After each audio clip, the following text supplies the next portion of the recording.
The Late Night Alternative with Iain Lee on Talk Radio. We have ways of making you talk.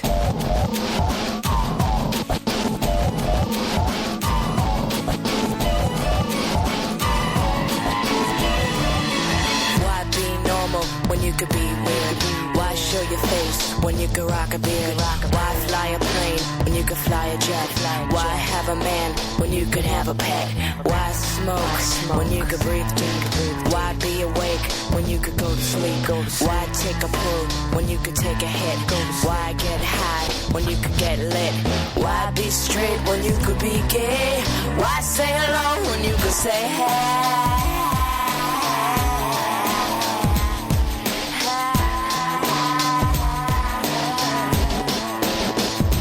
Yo, why not dance instead of sitting down? Why not smile instead of making a frown? Why be blue when you could be green? Why be nice when you could be mean? Why smoke crack when you could smoke dope? Why have doubt when you can have hope?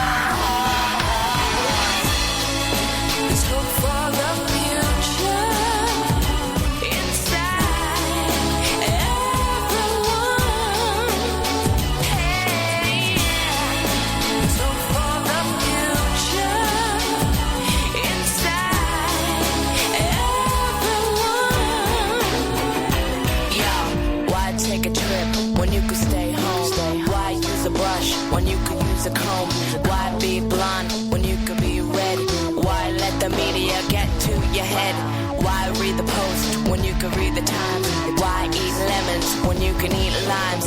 Why take a break when you could go all night? Why make peace when you can have a fight? Why like girls when you could like guys? Why eat cake when you can eat pie?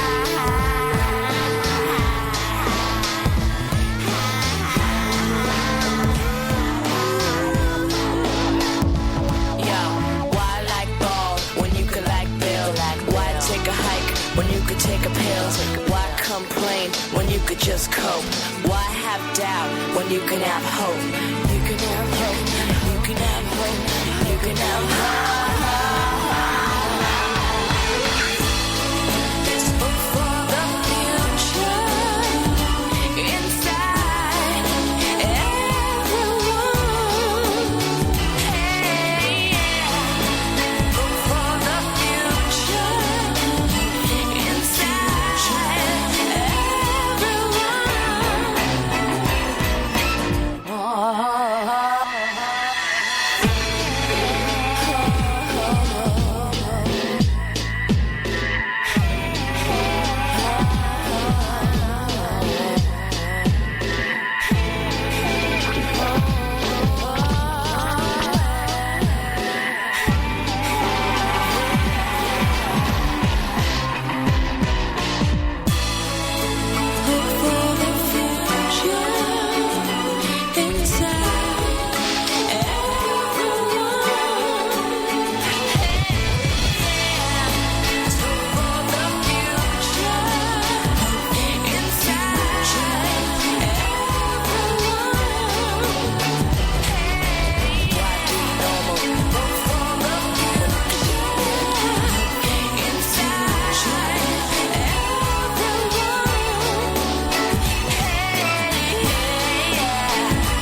The best songs follow a very simple formula that few artists are brave enough to do. I love really clunky, uncatchy, awkward, almost awful to listen to verses.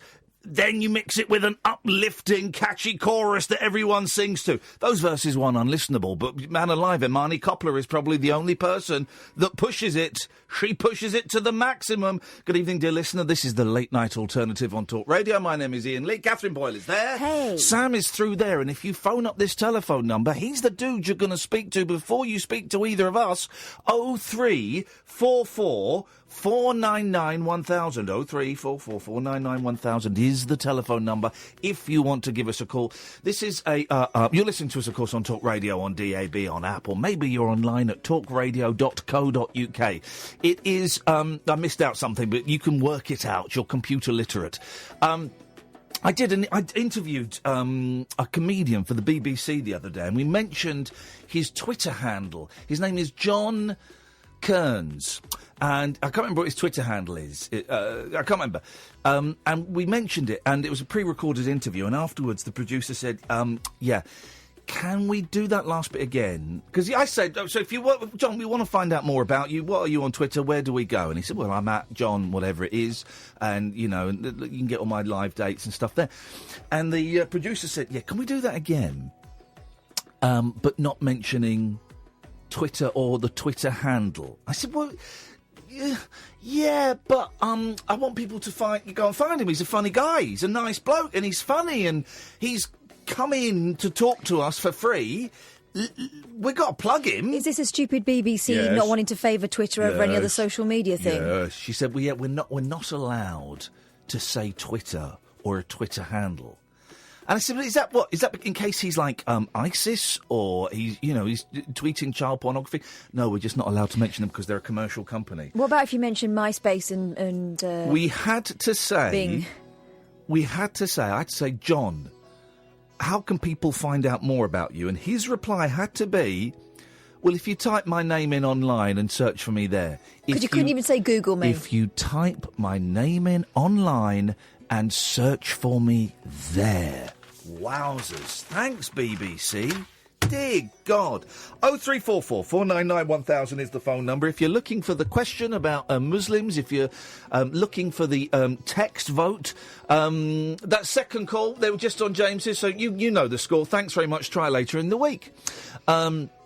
If you're looking for the finger-pointing of hate, as we pick another group for you to dislike and be afraid of and you know, get angry about because they want to molest your children, then you are listening to the wrong show. This chilled-out Indian music should let you know that this is a phone-in show, a late-night phone-in show, unlike any other phone-in show. And I'm going to say it, Catherine, in the whole bloody world. It's nice music. It's the kind of music they play when I go for a massage. Although last time I went for a massage, which was only a few weeks ago, there was there was a message on the answer phone. So and I counted it, every 11 seconds, the answer phone beep. Oh. Someone went and answered it after about 7 or 8 minutes. But it was 7 or 8 minutes of a 60-minute session of every 11 seconds. I counted it. I timed it perfectly. Beep. Right, and it goes completely against what a massage is supposed to do, which is just take you outside the hustle and bustle and the clamour. No, they of do the it. world. They do it inside. Yeah, but what I'm saying is, it's in a room. You don't want to be knowing about people's waiting messages. That noise just made it hard to relax. Unfortunately, no. 0344 499 1000. We have got lots to talk about, and boy, oh boy, our four eyes have seen Catherine and mine's eyes. Catherine and thine's eyes have. Sorry. It's okay. Okay, that's beautiful. Have seen things this weekend we've never seen before. Primarily Ireland. We have been to Ireland. We've been to the island of Ireland. We spent 43 hours in Ireland. We got there Saturday afternoon. We did a show in Dublin Saturday evening. Sunday morning we got up. We got the train to Belfast. We did a show, sell-out show in front of over 100 people in Belfast Sunday night. And then because I'm an idiot, I had mixed up my bookings and stuff, and we had to get up. We finished the show about 11. Then we stuck around for about an hour taking pictures, having pictures done and stuff, and saying hello to people. So we got to our respective hotel rooms about 12. We ordered a Domino's as well, actually. We had a Domino's. So about 12:30. Was hot. Yeah, it was really hot, and it came really quickly. So we got into our rooms about 12:30. We were up at I set my alarm for 3:48 this morning so that we could get taken to the airport by a very talkative gentleman. His name was Michael.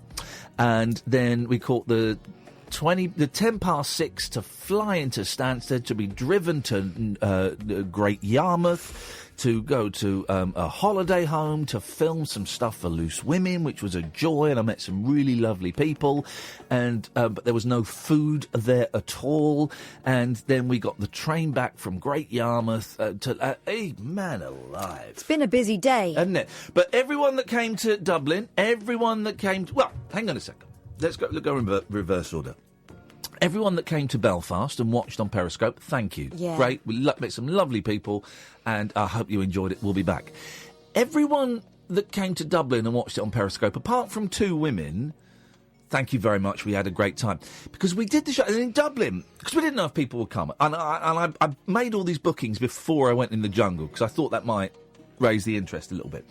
But we booked a tiny room in Dublin, 40 people.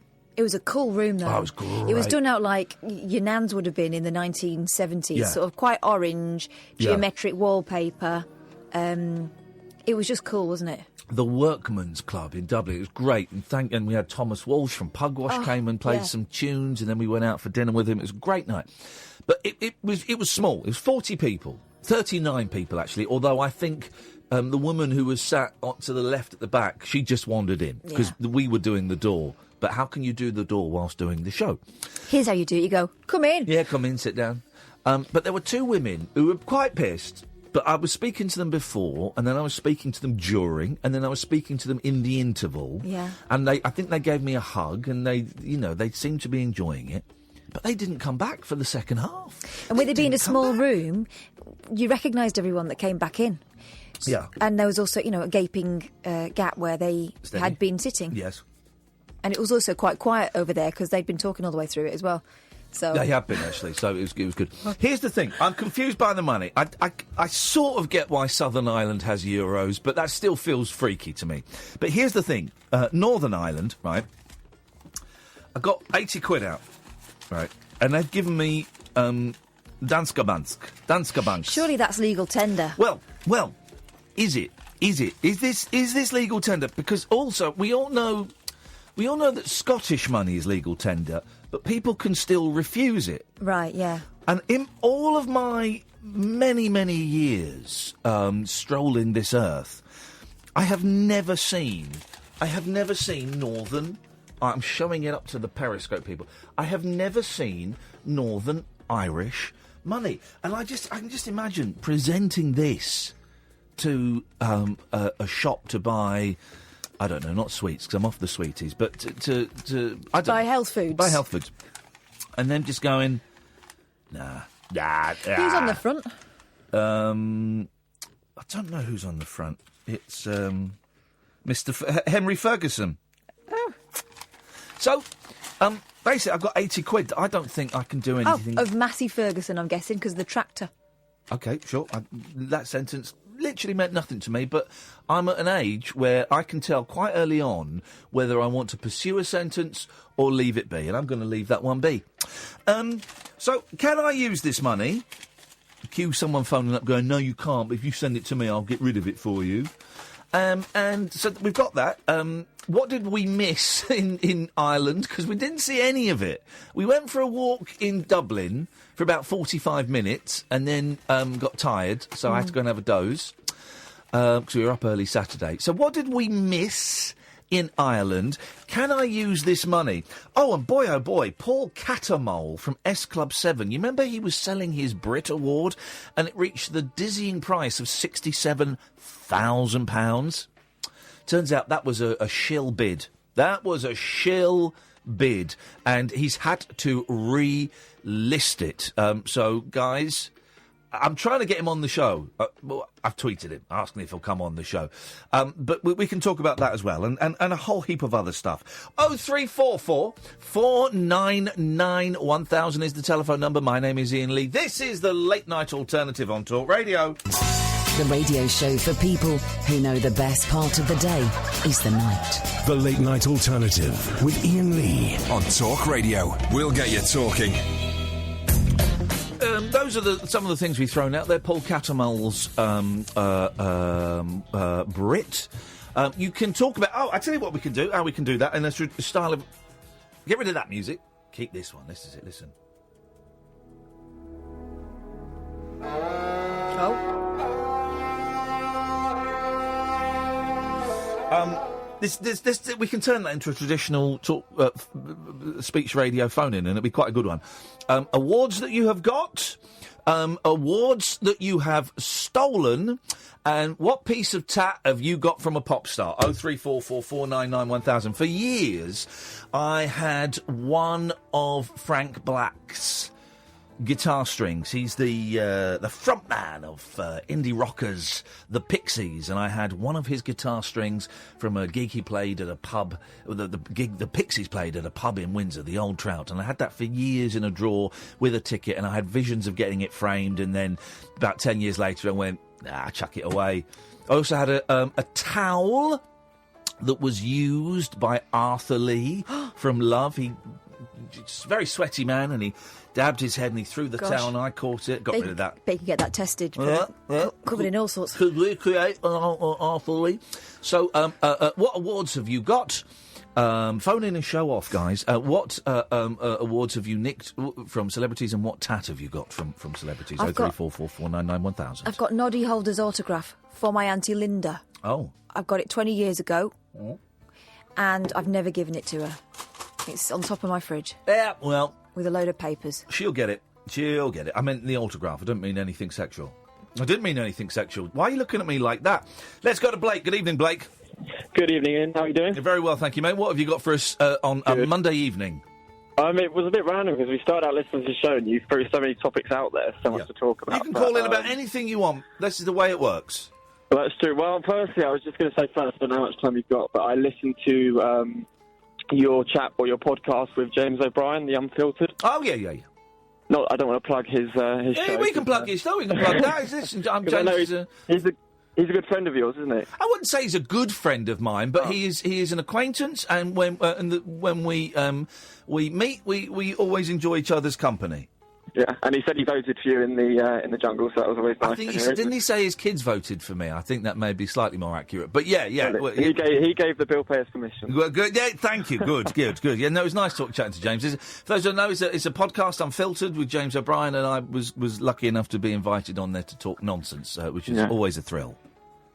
And I heard you speaking very candidly about your sort of career. Yes. And I thought making an assumption, which, isn't always a good thing. I thought that you, talking about your kids and stuff, that you were sort of a single dad, because you didn't talk about your wife, and I read into it, and apparently she likes to keep away from the public eye. I'm not a single dad, but I kind of I talk about my kids because they are so crazy and funny and a big inspiration for me. And obviously, this show is kind of based on my inspiration. So I do, but I never reveal their names, and I don't kind of go into personal detail about my family.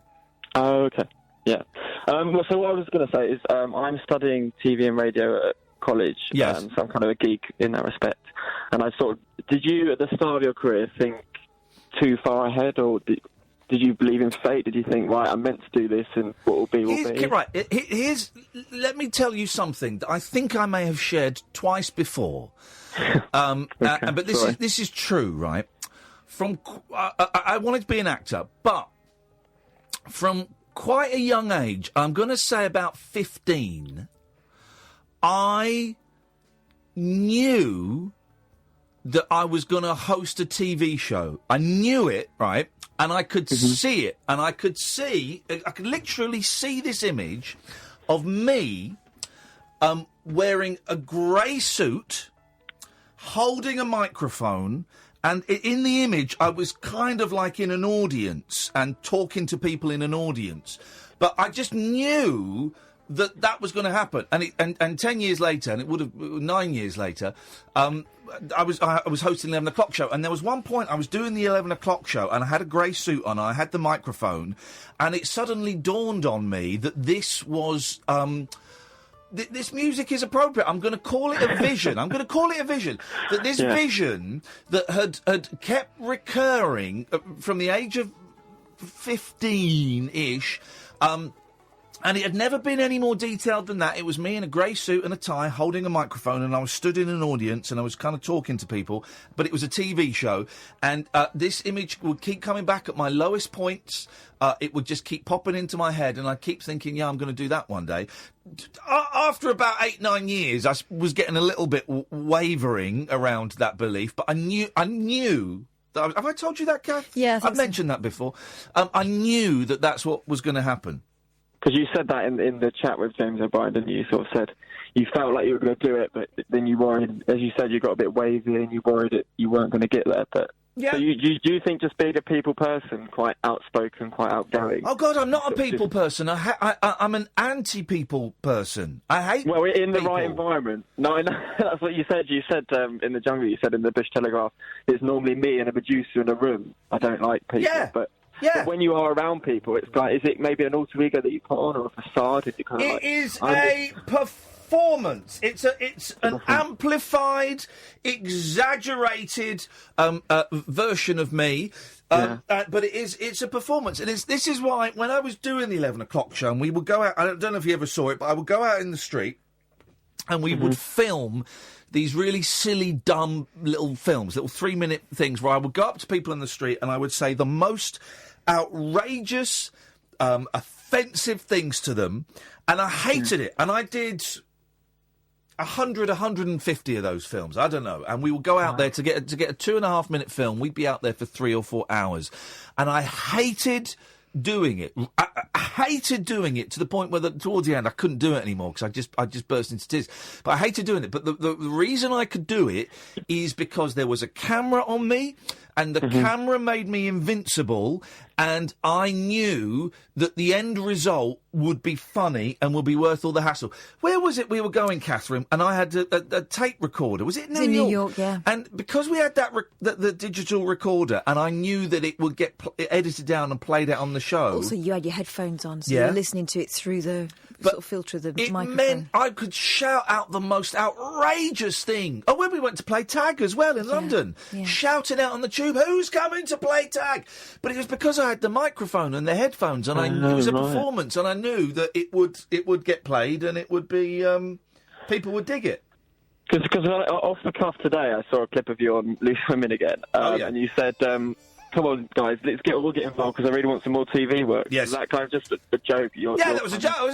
That was a joke. And you know, I was hanging out with these very, very delightful, charming, slightly boozy people at the holiday home, and I was also there with Alison Hammond, right? Who's a presenter on This Morning. I like Alison, and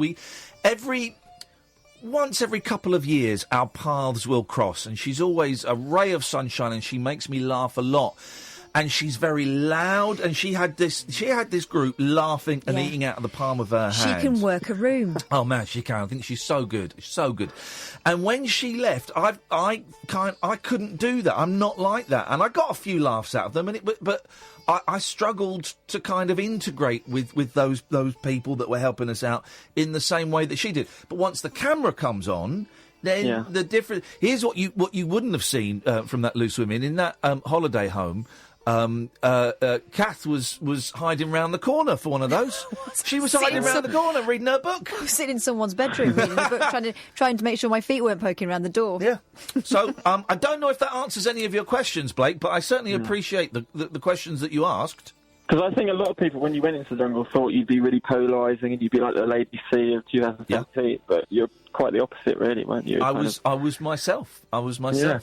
And there were moments in there when I was performing, like when we were doing the trials or the challenges. I thought I genuinely you came into your own. Well, I did, and I genuinely thought, right, they're paying me a lot of money. I've got to give them something. So when you're doing the trials and the challenges, I would do my best to make Ant and Dec laugh. I would do a little, you know, with the eating one wasn't. Yeah. The eating one was horrible. I hammed it up a little bit. I was putting on a show. But to expect you not to do that would be just as unrealistic as if they'd given Dennis Wise a football and then he'd not been brilliant with it. Do you know what I mean? That's your skill set. So of course you're going to be... And it's watched by 12 million people, and you got an NTA, so it's all worth it. Exactly. Listen. Hey, here's a funny thing, Blake. I've not mentioned this. I don't think. Here's an exclusive. We should sell to the. It's an exclusive, right? One of the producers. There are two producers of I'm a Celebrity. Two women. One called Mickey and one called Daisy, and they have the best and also the worst job because they've got to pick all the people that go in the jungle, and they've been doing it for years and they're brilliant. And so the day after the National Television Awards, where I'm a Celebrity won an award, Mickey phoned me up. And she went, "Hello, Ian, it's Mickey from I'm a Celebrity." "All right, how's it going?" She went, "Yeah. Can I ask you a question, right? Have you got the NTA, the trophy, the award?" And I went, "What do you mean?" She says, "Well, someone's walked off with it, and we don't know where it is." And I'm ringing around all of them. I don't think it's you, but I've got to ring round everybody that was there to see if they know where it was. And I said, "Well, no, I haven't got it, but then I would say that, and bear in mind you're talking to a strawberry thief." Yeah. Maybe she came to you in a minute first. Yeah, maybe. I think Rebecca's got it. I don't know who's got it, but I spoke to her again on Friday, and it still hadn't turned up. So someone's had it. Which one of the celebrities has stolen? I reckon it was a dark horse like Kez. Oh, well, Kez wasn't there. But then that's the perfect alibi. Exactly. That's the perfect alibi. One of the celebrities from I'm a Celebrity, Get Me Out of Here 2017 has stolen the National Television Award trophy. And it wouldn't be Anton Deck because they've got enough. They've got plenty. My money's on Dennis Wise. He just seems a sort.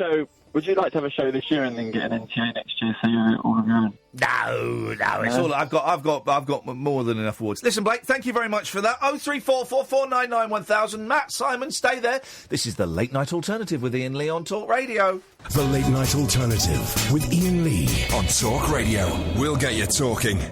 03444991000. You listen to Talk Radio on DAB, on app, and of course online at talkradio.co.uk. Let's go to New York City. Matt, good evening, Matt.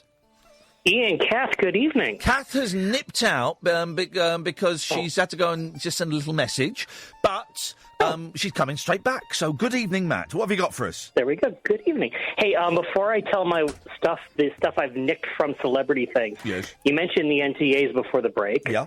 Do you physically get, since you were part of that show, do you get a physical award or something because you were part of it now?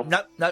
There's one award for the show. I got to hold it, and I got a silly picture of me taken with it, but no. The producers were, I think the executive producer was very keen to make sure we knew that he was taking it home.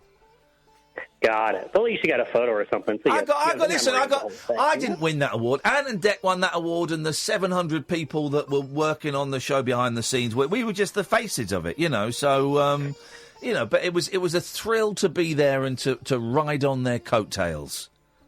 Yeah, there's a video from a couple years ago that I can't remember who did it, that shows kind of the behind-the-scenes day, what goes on, and how huge the staff is there, and it's kind of mind-boggling. I didn't realize 700 people. Huge it There's is. 700 people working on the I'm a Celebrity. It's incredible.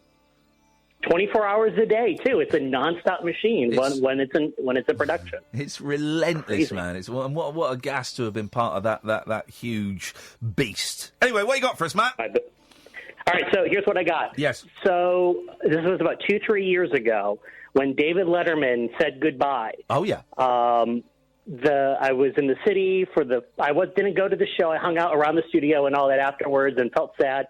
Got up the next morning, put on the news, and see that there was those iconic photos of them ripping the studio apart just hours after his last show and throwing it in a dumpster. Oh, no. On 53rd Street. Wow. Yeah, because they had to just turn it around that quickly to start the renovation. Yeah. So I saw that, and there were people standing outside grabbing little things and trying to dumpster dive. I went, oh, I'm so doing that. So I got on the bus, got into the city. They pretty much had emptied the studio at that point, and the bigger pieces got taken later, but little things were kind of being grabbed. So I was able to grab, and now, by the way, I work in comedy and all that over here, so, he's my idol. So yeah. I was so thrilled to get, a tiny little something. the guy handed me that was laying on. I got two pieces. I got part of, when you're looking at the shot, there's one of the bridges that run right behind him. Yeah. There is a blue railing on it. I have about a 4 to 5 inch piece of that railing from that bridge. That's treasure. That's actual treasure. It's an artifact. That is, yeah. And I actually got it framed and everything because it was such a huge piece.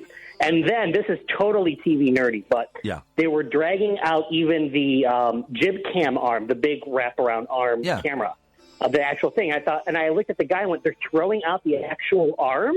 He said, yeah. He said, here, have a piece of it. And they gave me the bolt that sat on the that connected the camera into the jib cam itself. You know who I'm thinking of while you're telling me this, don't you? No. You're Rupert Pupkin. Oh, don't tell me you've not seen The King of Comedy.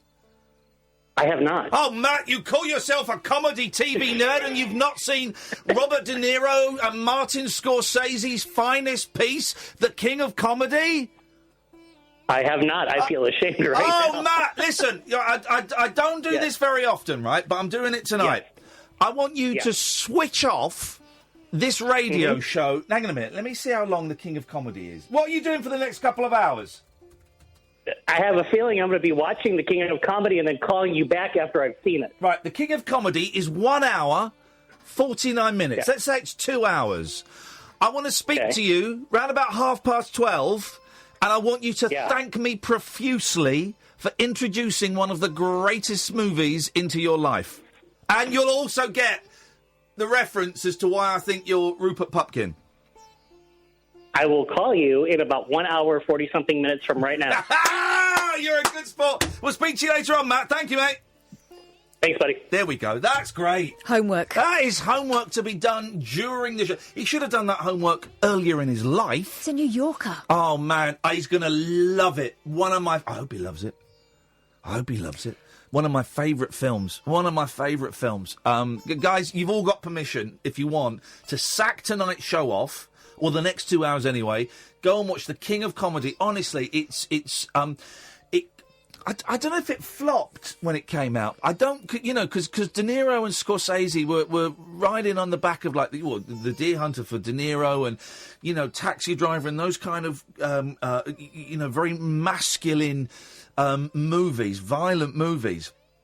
Or tortured movies. I suppose this is tortured. And then they came out with this weird sort of psychological comedy stalking thing, and it was, I don't know if it did big business when it came out. I've got a feeling that it was a slow burner, that everyone kind of saw it and went, oh, this is not what we expect from De Niro and Scorsese, but it's you saw it for the first time, didn't you, at the BFI? Yeah, and it's got Jack Lemmon, Sandra Bernhard. It's amazing. Jack Lemmon's not in it. Jack Lemmon. No, who's the other fella? Jerry Lewis. Jerry Lewis. Basically playing Jerry Lewis. Yeah. You got the JL, you got the initials. I'm really tired, man. You are tired. We've not had much sleep, and do you know what? We're doing bloody well. But you've given me an idea for tonight's other phone-in. I only want famous people whose initials are JL. So let's just go slowly. We've got Jack Lemmon, right? Yeah. We've got Jerry Lewis.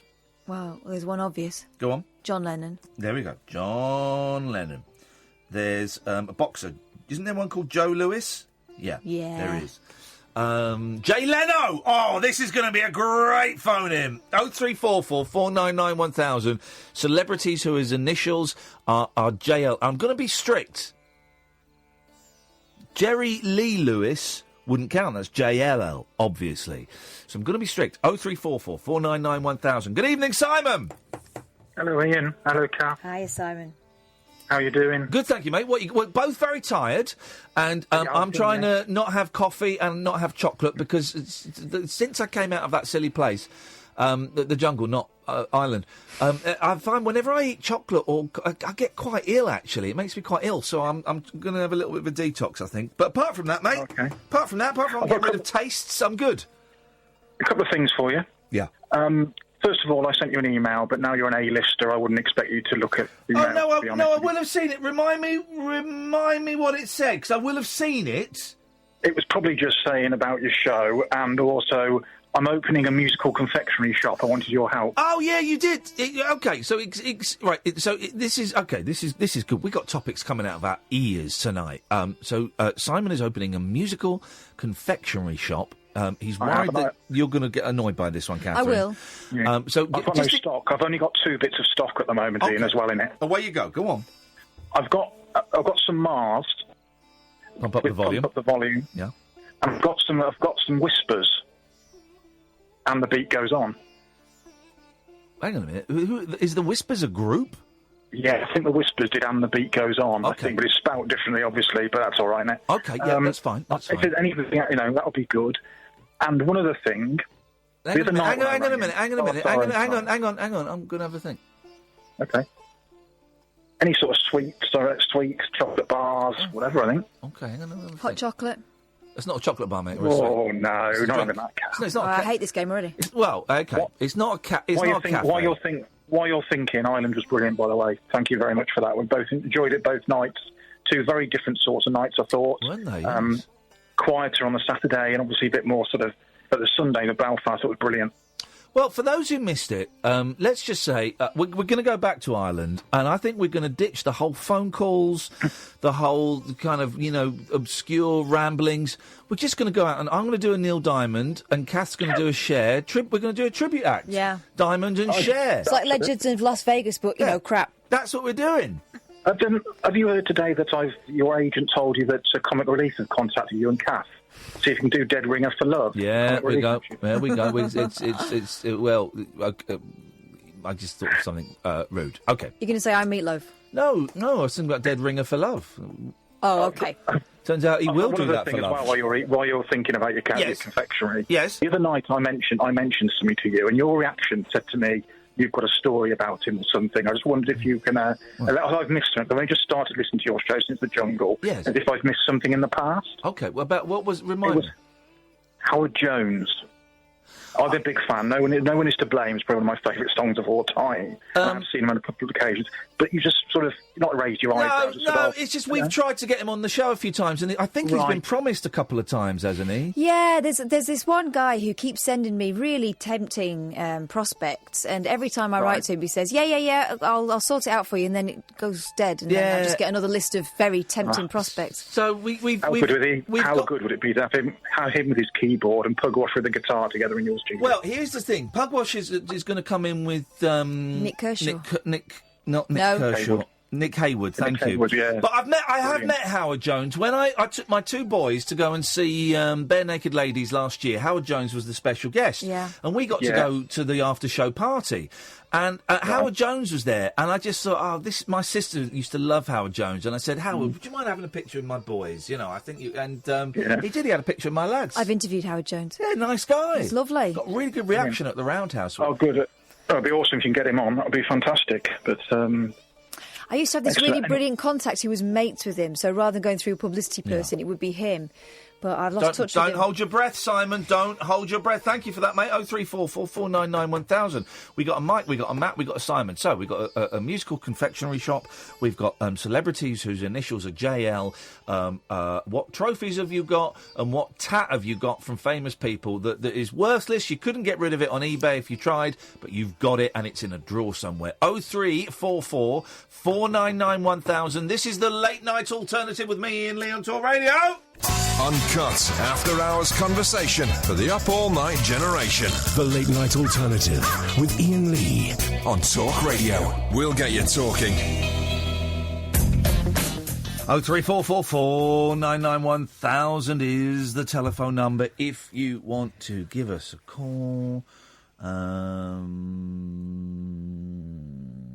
We had a nice email from Jenny, who came and saw us in Dublin. Thanks, Jenny. I really hope you enjoyed it, guys. Really hope you enjoyed it. It was great. It was a great time. We had a great time.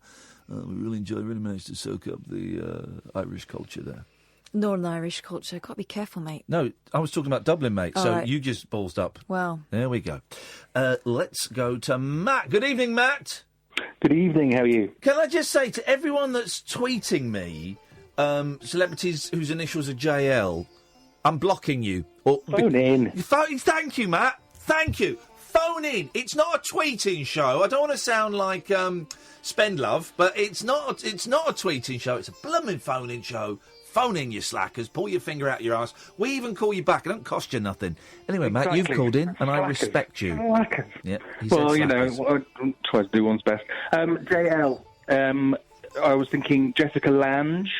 Ooh. Is that how you say it, Lange? I suppose it is. I was worried about that. I think Lang. But I like Lange. Just sounds better. Oh, oh no, I was going to say Angela Lansbury, but one of those letters is incorrect. I'm not quite sure which one, but we'll just leave it there. Jangela Lansbury. Jangela Lansbury.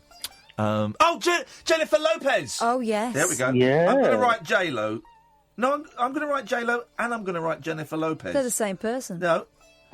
I think of them differently. J-Lo is the Jenny from the Block, and Jennifer Lopez is the movie star of Anaconda. Which is Anaconda. That's the worst film in the world. It's not. It's a great movie. It's about a killer snake. Here's the thing, right? Here we go. And I'm going to confess. I've said this before. It's not a confession. I really like Jennifer Lopez movies. But you've not seen Out of Sight, which is the best one. Which one's Out of The Sight? one with George Clooney. Yeah, it's brilliant. She gets locked in the boot with George Clooney. It sizzles. I think I might have seen that one. My favourite one is the one where she's a victim of domestic violence. And then she learns, like, ninja skills, and she goes and murders him. Oh. That's my favourite one. Oh, and the one where she has it off with a schoolboy, and then he blackmails her, and then she kills him. Interesting case. There's a pattern forming there. there. The one where she's a predatory nonce. Oh, God. Ooh, John Lithgow. Thank you very much indeed. In unrelated. Apart from the letters. Yeah, incident, of course. There we go.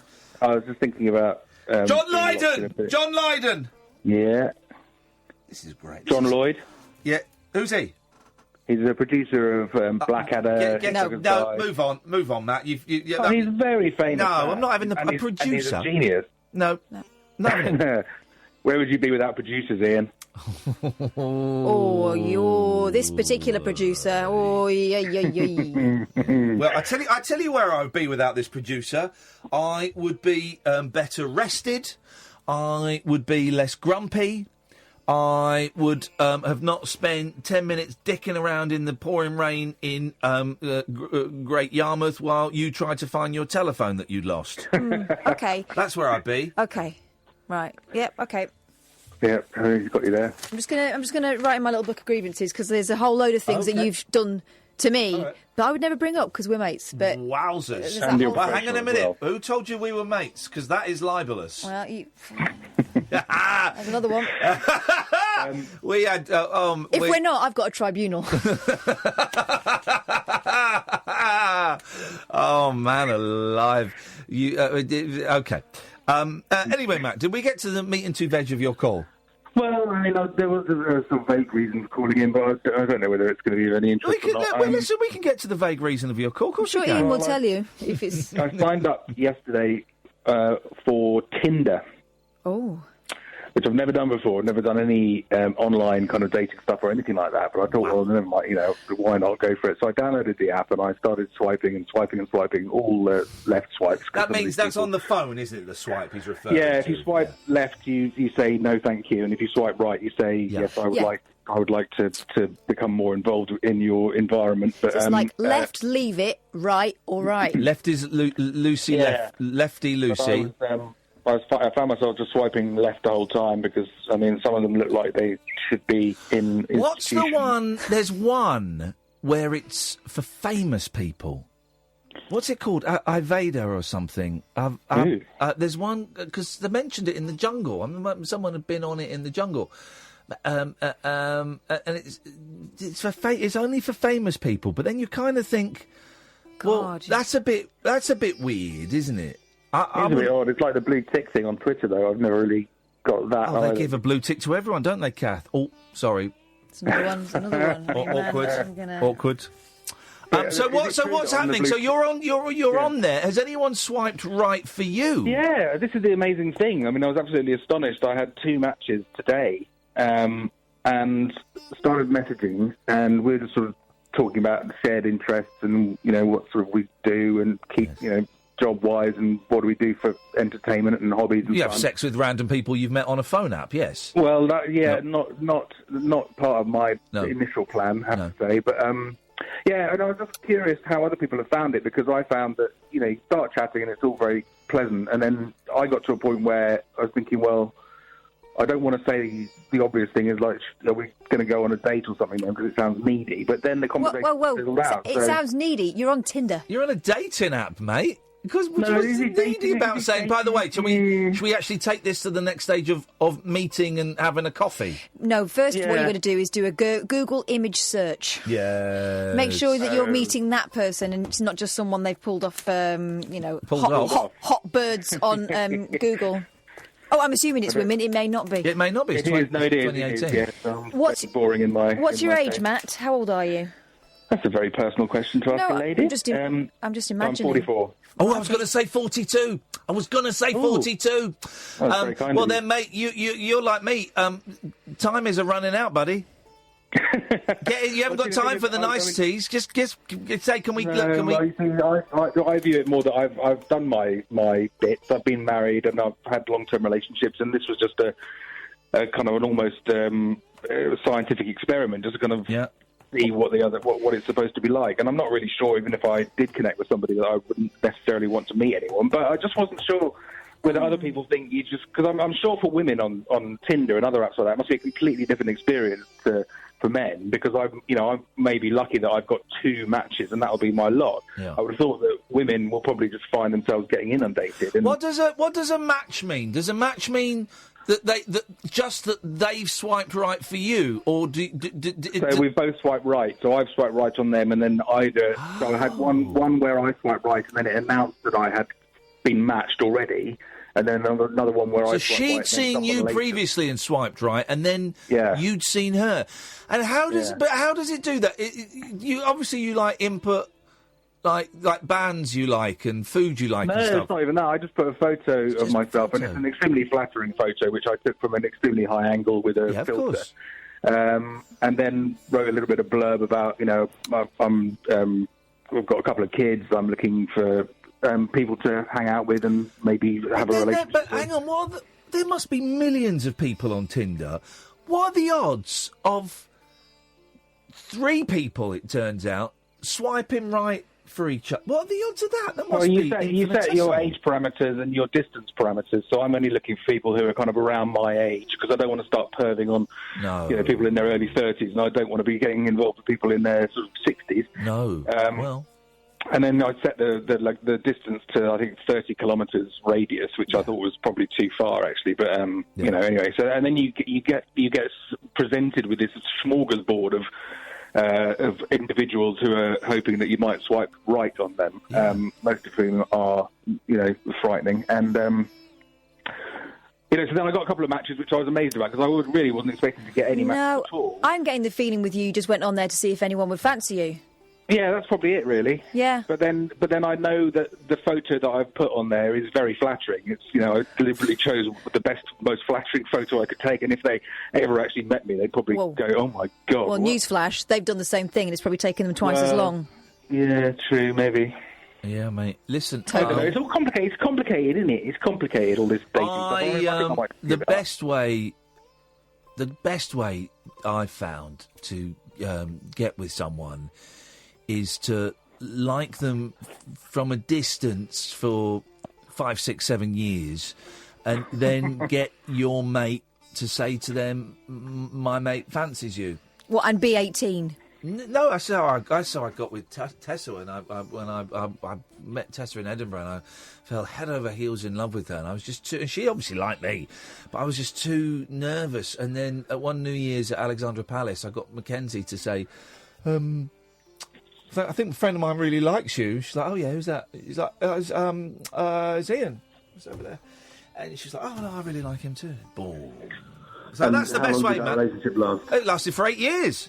Oh. Yeah. Okay. Yeah, we still speak to each other from time to time. 10 years later, 12 years later. Yeah. Okay.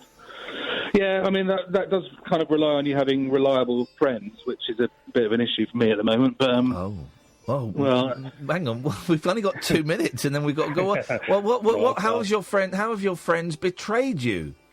Well, I wouldn't say they've betrayed me, but there's been a couple of matchmaking attempts in the past which have been absolutely disastrous in terms of literally both of us have walked into the venue where we've been sort of arranged to have a blind date and just been like instantly both, not just me but her as well. It's gone absolutely no way. Yeah. I wouldn't do a blind. I couldn't do a blind date. That would be. I've never done a blind date. That would be. I've never had a successful blind date, which probably speaks volumes about me. No, of course not. That wouldn't work. Well, Matt, I wish you the best of luck in your journey that we call life. If any other callers after the news have any views on the correct usage of Tinder, I'd be delighted to hear them. All right, mate. I'll set the topics. Thanks very much indeed for calling. If anyone's got any views, I will do it after the news on the correct usage and ways to use Tinder. 03444991000. He's not ready. So much I wanted to ask him. But we got like almost a full switchboard. We've got 8 calls lined up, which is unprecedented. It's because we're doing a silly game. But I wanted to ask him about when he got divorced and all of that kind of stuff. Well, there's plenty of time for that, guys. I'm here for another 2 years. Deal with it. Jerry, Mark, Tony, Julie, Ian, Mike, Alex, Simon, stay there. We will come to you after the news. We've got 2 lines free. Which is unusual on a Monday to have only 2 lines free. What have we got so far? OK, we got plenty. We have got celebrities whose initials are J and L. We'll go through the list when we come back. Jan Leeming. Thank you very much indeed. We have got what trophies and awards have you won, and what bits of tat have you got from celebrities that at the time seemed so important and almost talismanic. But you open the drawer now, or maybe your husband or your children opens the drawer and goes, why have you got that tiny little bit of cloth? It's a bit of shirt that I ripped from Morrissey. 03444991000. This is Talk Radio. The Late Night Alternative with Iain Lee on Talk Radio. We have ways of making you talk.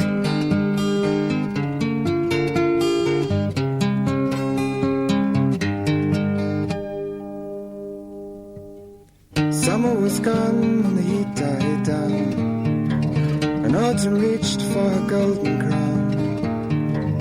I looked behind as I heard a sigh, but this was the time of no reply. The sun went down and the crowd went home. I was left by the roadside all alone.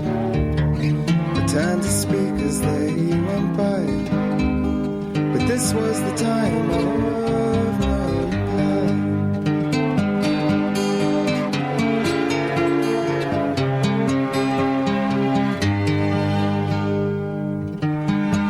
The time of no reply is calling me to stay.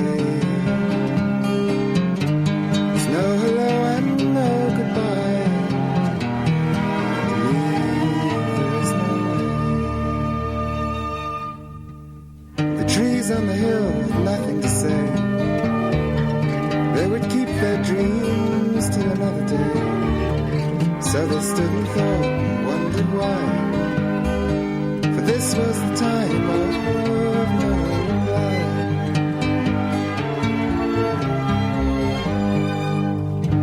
Time goes by from year to year, and no one asks why I'm standing here. But I have my answer as I look to the sky. This is the time of no reply.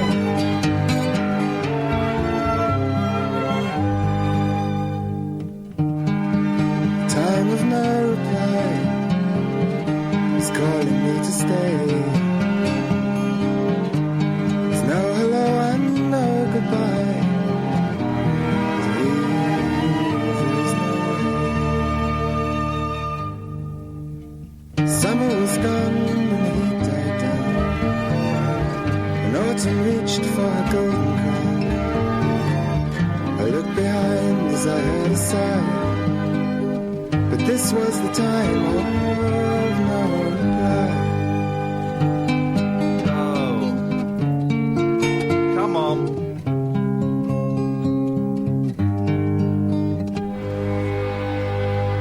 I don't know if I know that version of Time. I know the version of Time of No Reply without the strings. Man alive, I'm going to go through a little bit of what can only be described as a Nick Drake kick. I got what magazine was it? I'm reading some magazine. It might be Uncut. I'm not sure.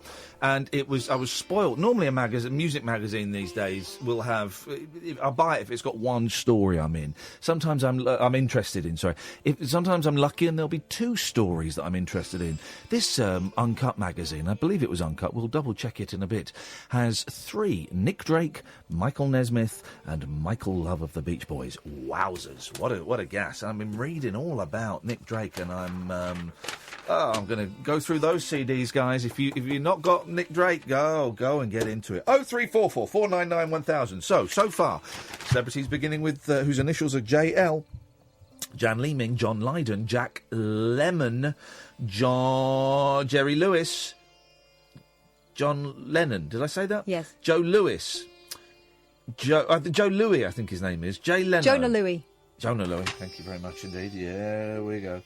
They all get, I don't know. Anyway. J-Lo, Jennifer Lopez, Jessica Lange, John Lithgow, and so far that's all we've got, guys. That's all we've got. I've got another one. Yep. Jennifer Lawrence. No, don't know who that is. She's a youngster. Beautiful. And she's on the list. 0344 499 1000. What trophies, what awards have you got? And what bit of tat have you got from a celebrity that at the time meant so much, but now you cannot explain to your children just why you have Bernard Breslau's button in a tin? Let's go to Julie. Good evening, Julie. Good evening, Ian. Good evening, Kath. Hiya, Julie. Hello. I've got a couple of JLs. Okay, go on. Let's have it. Let's be having it. I've got 3. I've got, just to show the age that I am, Janet Leigh. Oh, yes. Oh, yeah. From the lady who got murdered in Psycho. Yeah, and she was married to Tony Curtis. No. There we go. Tony. Really? Yeah. Yes. You've got your Julie London. Oh, yeah. Yeah, we'll have Julie London. I know Janet... Juliette Lewis. Yes. Going back to Janet Leigh, you know she's Jamie Lee Curtis's mum. Yep. No. Yeah. Yep. There you Okay. go. I had no idea. Who's Jamie Lee Curtis married to? Oh. Ooh. Isn't it a lord of some kind? Yes, he's a lord. No. Yes. Who is it? It's Christopher Guest, who is Nigel Tufnell in Spinal Tap. Yeah. The lead guitarist in Spinal Tap. Would you like a hat, sir? What size would you like? I'm afraid we don't have that. That's it. She's married to him. Wow. Yeah, she's married to him. What was Juliette Lewis's song? Oh, I can't remember what her group was either. Juliette Lewis and the Spin Doctors, the Witchfinders. No, and the Runaways. No, Jet. Hang on a minute, Juliette. I've got Julie London. I've not got Juliette Lewis on my old computer. Oh well, these things happen. I've also got some silly memorabilia. Everyone who's tweeting them, you will get blocked. Phone in. Phone in. Stop tweeting them, you absolute cretin. This is right up there with taking a film portrait. Philip Boyd, right? Philip Boyd, yeah, John Legend. That's a great one, and I know he is. He's a young hip hop musician. He's into his soul music, right? But I'm not putting him on the list, Philip, because you've not called in, mate. You've tweeted it. You are Broken Britain. You are Brexit. You're the reason Sarah Harding won the last series of Celebrity Big Brother. You're the reason Trump is in. You're basically everything that is wrong with this country is you, Brexit. Philip. I said Brexit. Philip Boyd, it's you, baby. It's you. Anyway, what else do you got for us, Julie? I've got some celebrity memorabilia. Yes. Which I had a massive row with my husband about 2 weeks ago because I found out that he'd thrown it out. Right. And there was. Do you remember the band Curiosity Killed the Cat? Of course I do. Ben Volpiliopia. Exactly, Ben Volpiliopio. He. Well, she really is a fan. She can say his name properly. That's something. Sport the beret in the same style.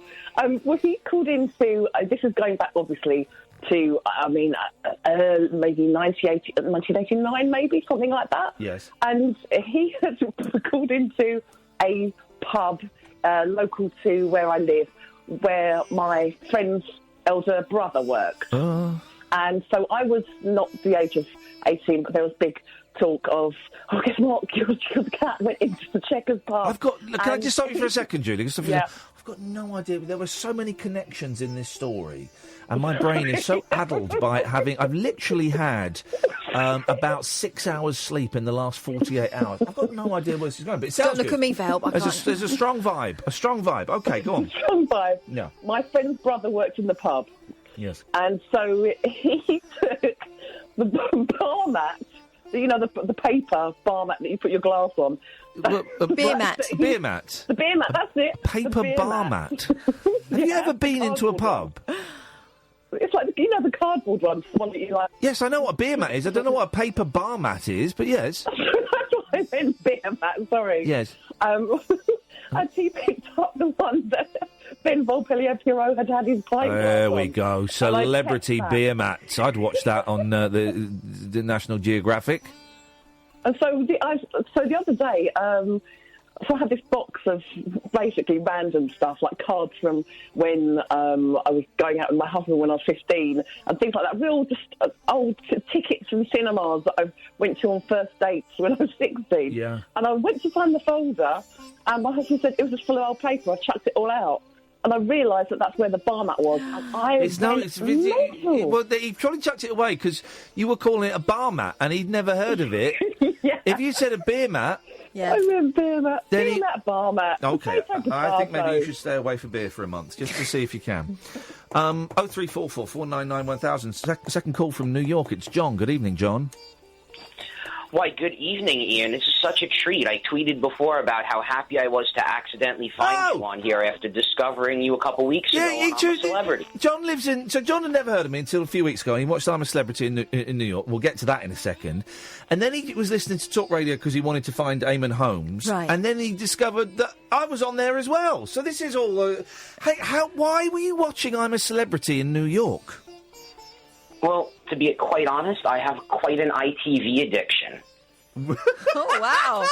And that's why you were looking for Eamon Holmes, too. Oh, dude. Yes, brilliant. I watch Celebrity Juice, Release the Hounds, The Only Way is Essex, This Morning, Judge Rinder. Oh, I love Release the Hounds. I'm not convinced... I'm not convinced about Judge Rinder. But where does this come from, John? Because you're obviously American. So how has this addiction developed? Well, we watch Graham Norton, which is on BBC America. Okay. And he made several jokes about The Only Way is Essex, which we had never seen. Yeah. And then I subscribed to Hulu, which has that on it. Yeah. And between Thanksgiving and Christmas, we watched 13 series of it to get current, and I needed to figure out how we could continue to watch it live when it came back on in a couple of weeks. And 2 years later, I've developed quite the ITV addiction. Wow, man alive! You are living La Vida Loca. I'll tell the bods at ITV because I'm in there later in the week. I will tell them, and they will probably send you absolutely nothing except for their good wishes and a tip of the hat. But you deserve those good wishes, and you certainly deserve that tip of the hat, John. Well done, you. Well, thank you. And I have a JL celebrity for you. Oh, this is what I'm talking about, brother. Go on. How about Joey Lawrence? Whoa! Hang on. Yeah, he was in Blossom. That's who he was. He was like a bit of a hunk, wasn't he? Yeah, but he was a Dimbo. Yeah. He was kind of an early Joey from Friends before Joey from Friends. Well, yeah. What? Okay. Where are the cast of Blossom these days? She's Amy Farrah Fowler on The Big Bang Theory. She is. Oh, is she? Right. And he's bald and plays second banana to Melissa Joan Hart on this show called Melissa and Joey on some cable channel here. He's her Manny. Well, hang on a minute. That's not... Melissa Joan Hart is Sabrina the Teenage Witch, who I've worked with. I've worked with Sabrina. Yes. But you won't have seen it because it was on a TV channel called Sky, which is not ITV. But... yes, unfortunately, Sky is the one channel I have yet to be able to find a way to watch in America. Mate, you ain't missing nothing. They've not employed they me have for years. Stan Lee's Lucky Man. Yeah, they do. Oh, okay. But is that the reality show with Melissa Joan Hart?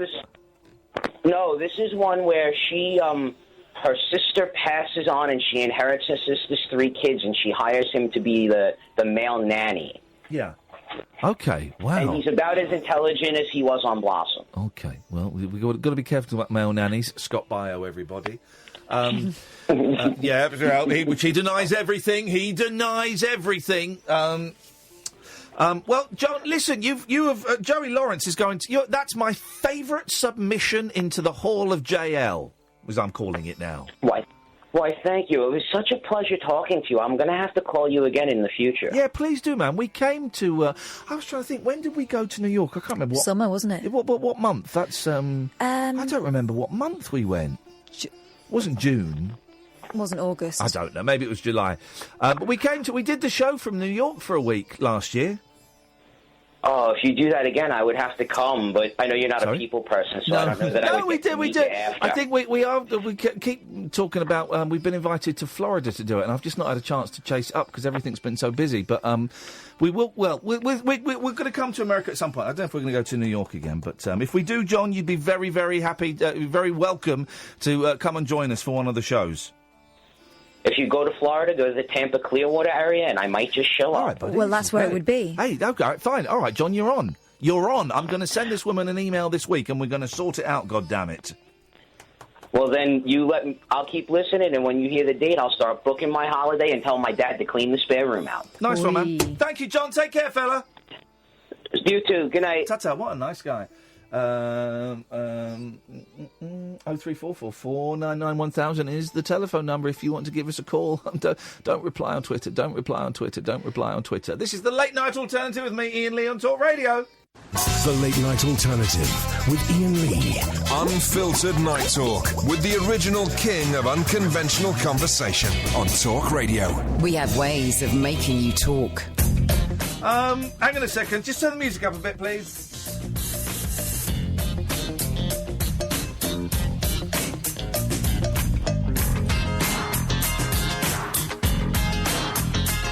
Okay. I've just opened Skype. If people want to, we'll try Skype. If people want to Skype in, you can. Late Night Alternative. If you want to give us a call on Skype, you can do that. I think I've got it set up so it should work. I think so. 03444991000 is the phone number if you want to give us a call. If you want to Skype for free from anywhere in the world, Late Night Alternative. We don't always do the Skype because there are idiots out there, but sometimes we do. So we'll see how we get on. Let's go to Vinny. Evening, Vinny. What? Yeah. What? How you doing? I'm all right, man. How you doing? I've got a little bit of indigestion, but I'm good. Yeah, there's a reason why I called up. Sorry? I was wondering if you could help me. Yeah, of course. I'm thinking of writing a book. Okay, yeah, that's a good idea. It's a good idea to think about writing a book, yes. A novel. Okay. It's about a person who gets rid of bodies. But he doesn't kill them. No. He gets paid. Do you mean he's an undertaker, or is he Harvey Keitel in those adverts? No. He's an undertaker, but he's a like what? a rogue. He's a what? He's an undertaker. Yeah. Okay. Moving on. Yeah. But he only takes bodies that have been murdered or whatever. Okay. Yeah, and gets paid. Yeah. Okay. Right. So he's an undertaker that specialises in murder victims. I believe in the criminal fraternity they would call him a cleaner. Well, is he? But does he do it? Is it the murderer that calls him up to get rid of the body? Okay. Yeah. So he's it's not a hitman. No. He's not doing the murders. But he's getting rid of the bodies because bodies leave evidence. Sorry. Dead bodies leave evidence. Is it? Yeah. So to the murderer in it. The dead bodies leave evidence to the murderer in it. Okay, yep, well, got that, yep. Is that the first line of your novel? Because it may need a little work. Yeah, that's why I need help. Okay. Once upon a time, start with that. Okay. Yeah, I've got the title. Yeah, go on. Blood Money. Oh, no, it's good. That's good. Blood Money. Hasn't Jeffrey Archer written a book called Blood Money? It sounds the kind of... OK, why is it called Blood Money? Because he gets paid. In blood. They pay him in bags of blood. Sacks of blood. No, he's got blood on his hands. In a... Has he literally got blood on his hands? Well, no, in a metaphorical sense. OK. So, well, no, he hasn't. Well, hang on. So, has anyone got blood on their hands? Well, he kind of does because he cuts up the bodies and stuff like that. Oh, he cuts them up now, does he? Well, he could cut them up if he's, say, burying them or whatever. Does he not wear gloves? Because, I mean, if he's trying to keep the evidence intact... Don't forget that dead bodies leave evidence to the murderer in it. Yeah, but it won't leave it to him, though. Listen, what you need to do, Vinny, is you just need to crack on with it and start writing it, man. Just start writing it. All right. On the computer or writing? Yeah. Yeah. Shorthand or longhand? Well, can you do shorthand? No. Right, so no, then. Don't do it in shorthand. Don't worry about joined up. Just. Okay. I tell you what, Vinny, if you write a chapter... Yeah. I'll read it out on the air for you. All right, then. Yeah? Okay, then. Okay, right, mate. then. Yeah? Thank you. How's your mum doing? Is she all right? Yeah, she's all right. All right, Vinny. Take care, fella. All right, bye. Ta-ta. We're never going to hear from him again. I do think that there's one of the things I'm learning as I get older and as time starts to run out for me. Well, time has been running out for everyone since the day they were born. Let's be honest. But the more the one lesson I've learnt in life is just do it. If you've got an idea for something, just do it. Just go and do it. You want to write a book? Go and write a book. It's like when we had the idea for the rabbit hole. We could have talked about it for ages, and we just went and did it. We just booked a place and did it. I want to make like a short documentary about Marnie Coppola. I'm going to do it. I'm probably going to book a week off later in the year. I'm going to get some guests, people lined up, and I've spoken to her about it, and she's up for it. I'm going to go to New York and just film her for a week. I'm just going to do it. Just going to do it. And the more I told Catherine an idea I had for a film. Right, don't say what it is. Right, remember the one on the plane. Do you remember? You don't remember, do you? Mm. I told you I had an idea for a documentary that I wanted to make about, right, and I was going to be in it. Mm. You don't remember it? Jeez, you have a lot of ideas. What is the point of telling you things? Right. Anyway, I'm not going to say what it is, because the more I think about it, the more I think it could be the greatest. Could be the greatest thing I ever do. It could be what I was put here to do, is to make this one film. This could be the pinnacle of everything. I mean, how can you not remember? I'm going to write. I mean, I can't remember anything today. That. Oh, yeah. Yeah, that. The more I think about it, I've been thinking about it a lot. The more I think about it, the more I think, just do it. Just do it. And it would annoy a lot of people, it would upset a lot of people, it would confuse a lot of people. That's always a sign of a good thing. It would make me laugh. It would make me laugh if I could pull it off. But I'll have a go. I learn the most from my failures. I learn the least from my successes. So I've learned a lot.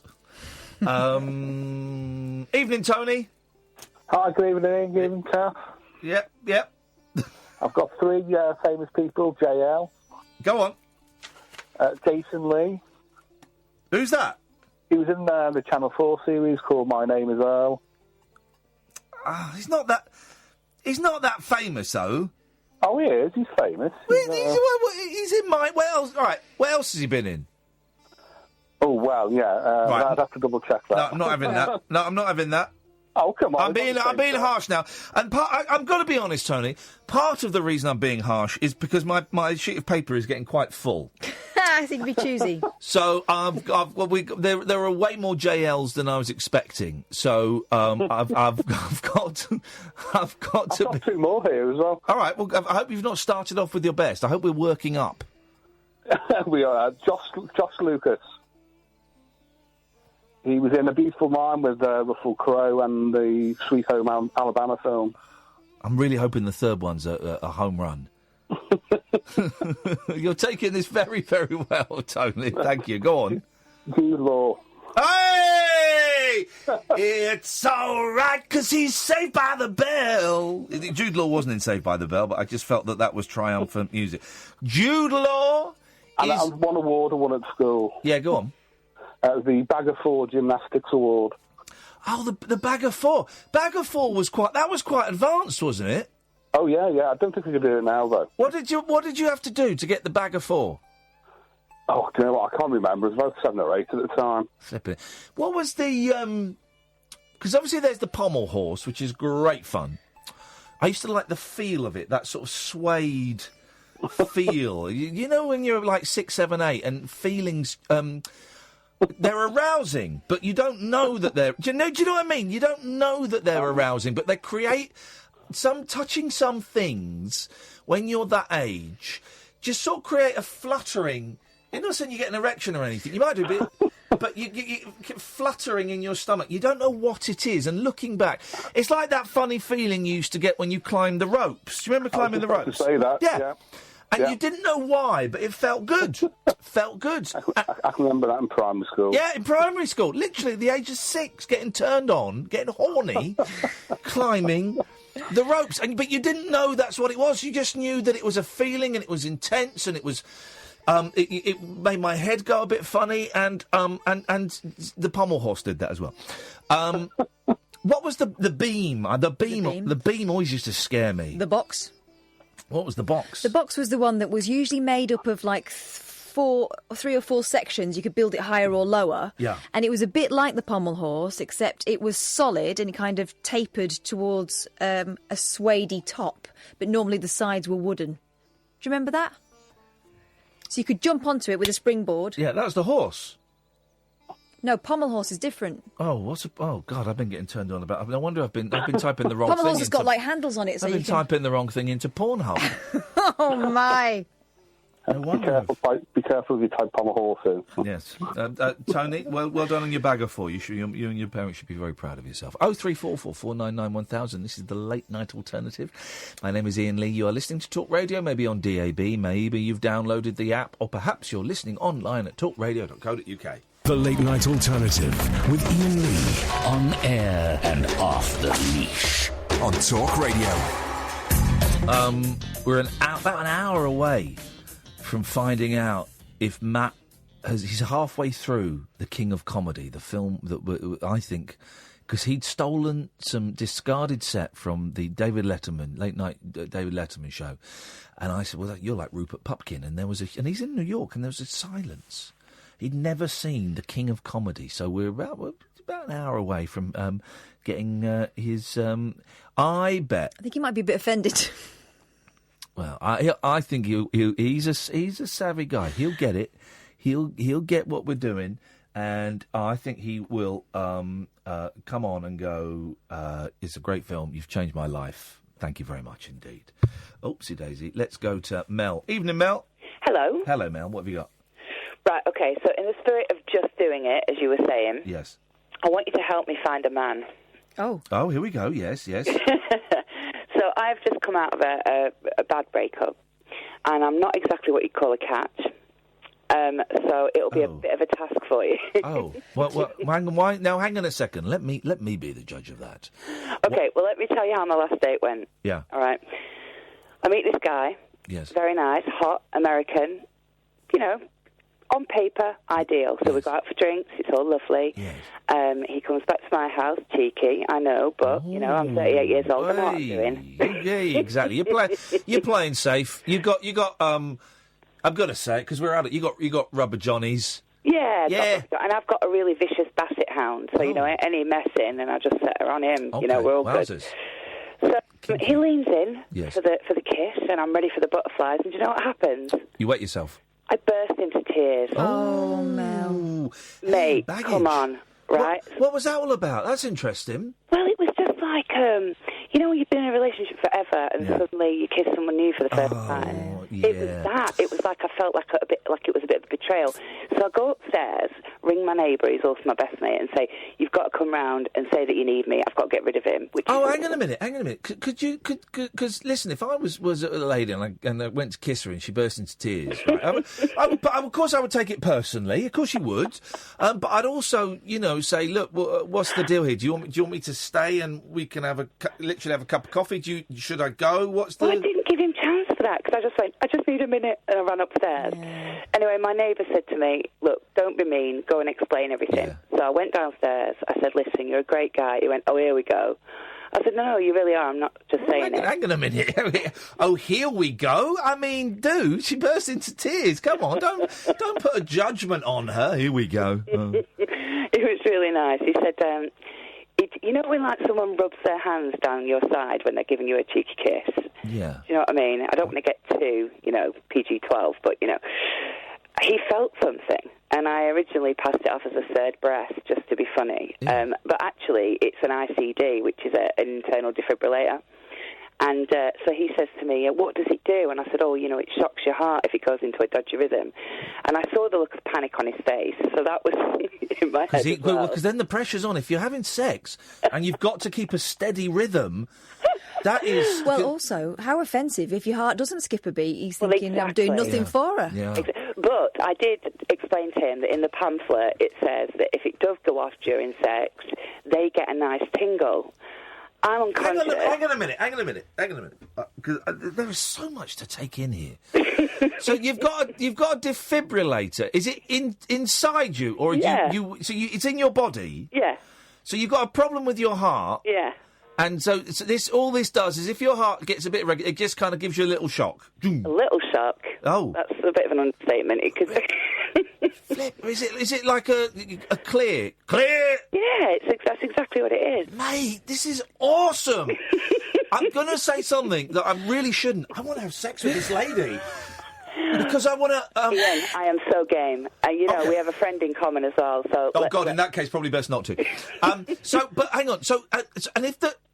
all right, guys, she said PG-12, that's kind of an American thing. What it means is if you've got young people, turn off, right? Yeah, definitely. So let me just get this straight. You are saying you have an internal defibrillator that gives you electric shock if your heart goes a bit funny, and it's clear.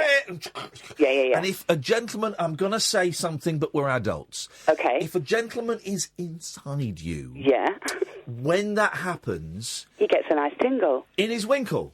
Yeah. All over. All over? Yeah. What, like touching the electric fence with it? Yeah, is it like nice? But that's not nice. Is it like a tingle? Is it like when you lick a 9-volt battery, but with your penis inside a lady? Oh my God! I'm guessing it's kind of like if you turn the voltage full whack on a rabbit. I don't mean a pet rabbit. I mean, don't do that for crying out loud. Gosh, wowzers! This is the most sexy, weird, hideous, horny story I've ever heard in my life. Okay. So then, right, yes. I can see the look of, oh, shit, oh, excuse me. Hey, whoa, listen, on his face. Don't you worry about that. And I said, listen, I'm going to level with you right now. I don't think I'm ready. And he said to me, did he leave because of your heart? Are you ready for the violins? And I said, yes. And he said, there's a special place in hell for someone like him. Well, that turned me on straight away, because anyone that hates your ex is immediately a winner, right? Oh, yeah. But we go upstairs, and do you know what we did all night? He tried to scare you so your heart stopped? He cuddled me. I've never felt so unsexy in all my life. Oh, but hang on, he doesn't know what to do, so he's trying to be caring, and you're going, oh, God, don't be caring. And I'm like, God, go grab something, for God's sake. It's on display. You're sending out very mixed signals. You didn't tell him then, I take it. The next day, he leaves, and I'm thinking that's got to go down as one of the weirdest dates he's ever had. Yes. Surely that's it. Yeah. He asks me out again So now I know that it's obviously because he wants to have a bit with someone with an ICD, right? I'm not daft, but I had to say no because I'd cried in front of him, and that's just something that I'm never going to get out of my head. Every time I think I've got a handle on this story, you pour oil all over it and I drop it on the floor. So you can't go out... I mean, do you fancy him? Well, I mean, he's got a pulse. No, she doesn't. No, you can do better. You can do better. You'll find that you can do better than that. Do you know what it is? Right, I think I've got to a stage in my life where I'm living with this device in me now, which is a constant reminder that you don't know what's around the corner. Yeah. And you waste so much time thinking, and so much time, I don't know. I just don't want to waste time. I want to find a really exciting guy that wants to live a bit and, do cheeky stuff. And do you know what I mean? Doesn't care about the heavy in life anymore. So I'm here on the radio because I hear that I don't know if I'm allowed to say. I do radio sometimes, and I don't know if you're allowed to name sites, but the idea of swiping left or right seems pretty brutal to me. This seems quite normal. But all of our listeners are deviants. Yeah. I mean, but unless that's what you're after. She's what she's after. Deviants, yeah. Okay, wowzers. This is, well, if anyone wants to have it off with Mel, little tingle in the dingle. What kind of area are you in? I'm in Lancashire, but will travel for the right kind of tingle myself. Jeez. Oh, blimey, Mel. 0344 499 1000. And you could win Mel, I guess is what we're giving away. But hang on a minute, stay there. Ricardo. How you doing, Ian? Yeah, good, thanks, man. Ricardo, you hadn't called in for this, but are you? What's going on in your life, Ricardo? You single? You courting? What's happening? No, I am a little bit single at the moment. A little bit single. Hang on. And are you? And I hate to say this because normally it's none of my business. Are you heterosexual, gay? Where you facing these days? Well, these days, yeah, I quite like the girls. Okay, beautiful. He's fine. a bit of a geese, isn't he? All right, darling. Away you go. Let's see if sparks fly. Literally, so, possibly. Ricardo, do you fancy a little bit of a tingle? Well, I don't know. What kind of tingle are you talking about? When I was on hold, it sounded like an electric vibe. But, the expression sparks will fly, we'd be able to say they really did. Sparks to fly, all around my body. There's one meaning than another. Well, yeah, you're right. But you're overthinking this, Ricardo. Don't you just want to, Well, I'm not go overthinking for it? it. I'm just thinking about health insurance. Really, anything. Ricardo, He's not the one. Ricardo, stay there. We'll come to it in a bit. That's not... no, we don't want that. Let's try. Simon! Hello. Oh, God. Hi. Simon, are you... I think I know the answer to this. Are you single? I am single, yes. Okay. Would you like to have sex with a woman who has got a device... Just any woman will do right now. Okay. If you... I feel so special. If you could get tingle in your dingle with Mel. Yeah. Oh, that sounds great. Are you up for that, Simon? She's in Lancashire. I could be there in about an hour and a half. Can you really? Give me enough time to shave my legs. So... I'm sitting in a car park in Halifax at the minute. Right. Oh, he's a dogger. You're already a little bit occupied. What are you doing in a car park in Halifax, Simon? I've been to see Downsizing at View. Is that a clinic? No, it's a terrible, terrible, terrible film. Oh, was it? Well, yeah. But the advert for it, the trailer, made it look like it was going to be the best film in the whole wide world. That's kind of like me, to be honest. I do a great sell, and then you're better off just watching the trailer. So, if you come here, I can put a little all your best parts are in the trailer, are they? Yeah, but then again, you're not going to be here long enough for the full premiere. So. No, about 2 minutes, and then that'll be me. I'm sure I wouldn't even need 2 minutes these days. I'm getting on. So how old are you, Simon? I'm 30. You're 30. What's your idea of a perfect date? A one that lasts for more than about an hour. Oh, really? So you're looking for something serious then? you know, I'm not fussed, you know. Just go for a bit of food, a walk down the beach, maybe. Do you live near a beach? Is there a beach near you? In Burnley, loads of them. Oh yeah. Well, there's some beaches up my way. I live in Northumberland, the land of the beaches. Oh, is it beaches? It's lots of beaches, lots of tinned beaches up there. Oh, nice. Okay. And what do you look like? Go on, give us a description. I'm very, very hunky. Oh. Iain and Kath actually met me before, and they can assure you I'm a very hunky gentleman. We're not getting involved in this at all. No. I've got a bit of a pot belly, but it's all right. You can look past that. Oh, of course I can. Bearded. I'm a little bit bearded. And go on, as we're PG-12, how would you excite me? What? Is this all right on the radio? Yeah, you go for your life, fella. Go on. Oh, you put me on the spot. Yeah. Oh, I've gone all giddy. How would I excite you? I would take you to Tesco, the 24-hour Tesco. Oh, yeah. We'd go there at about 1 o'clock in the morning, because that's the best time to go, isn't it? Are we making love in the frozen food aisle? Well, we could do. It'll be nice and chilly. We'd have a walk up and down the aisles first. We'd sort of make sure that, you know, the coast's clear.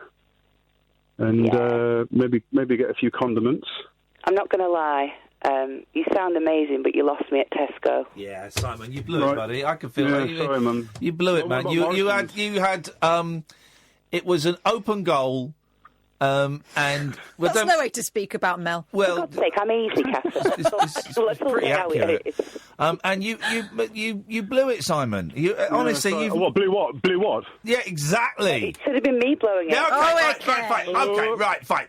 Mel. Listen, Simon, stay there. We'll get you to the point in a bit. Mel, you're a very, very naughty lady. And I wish you the very best of luck. 0344 499 1000. This is Talk Radio.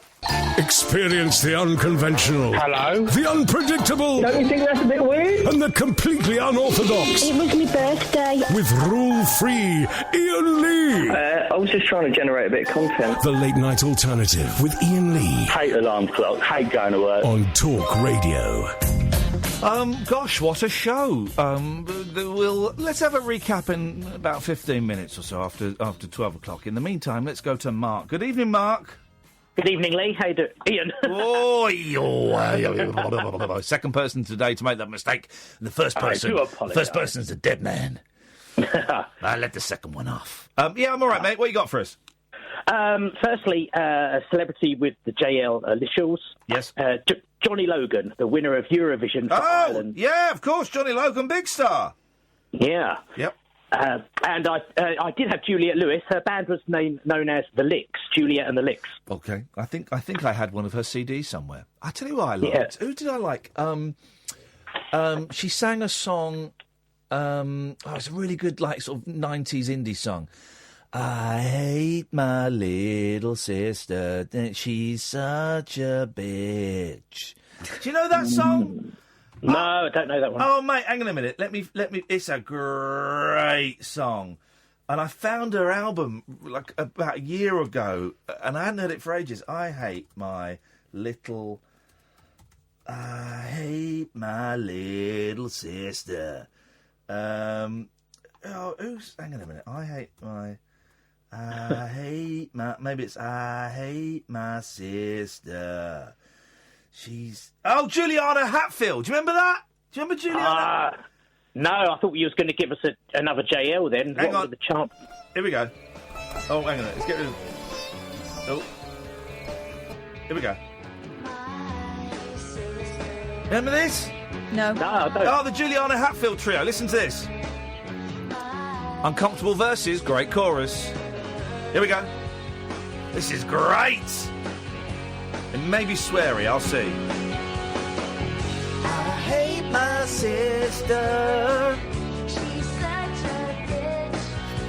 She acts as if she doesn't even know that I exist. But I would do anything to let her know I care. But I am only talking to myself. She isn't there. It's not actually as good as I remember, so that's a shame. Mark? No, I don't remember that one. No, it's not as good as I thought it was. That's No, it limped a bit, let's be honest. But yes. That's all right. Anyway, go on, we got... A couple more things. I've got some Rockstar Cat. I've got some plectrums and drumsticks from The Darkness. You know, glam rock and stuff. The Darkness, of course. Now, they here's the problem with The Darkness. I interviewed The Darkness, right? And the first album, 60% of it is great, 40% of it sucked. Right. And everyone, and I mean, they were the good songs were really good I songs. thought they were good fun, and they were refreshing. Aha! And 2003 when they first. Here is the problem. Everyone thought they were fun at best, and many thought they were a joke, but they were a fun joke, right? Yeah. Everyone except for the members of The Darkness, they weren't who having thought fun. they were the next Queen. So they made quite a bit of money on the first album, and they then the second album, and the first album sold shed loads, right? And then the second album, they got Queen's producer, and they spent a fortune hiring him. I believe as well, I'm not totally sure, so I'm going to tread carefully. I believe they may have spent a fortune, let's just say, living the rock and roll lifestyle. It was, you know, and the second album sold about 50 copies, and because it became apparent that they really thought they were Queen, and everyone went, No, it's kind of a joke, and we're happy to go along with it as a joke, but no, we're not buying into this. But The Darkness are still going.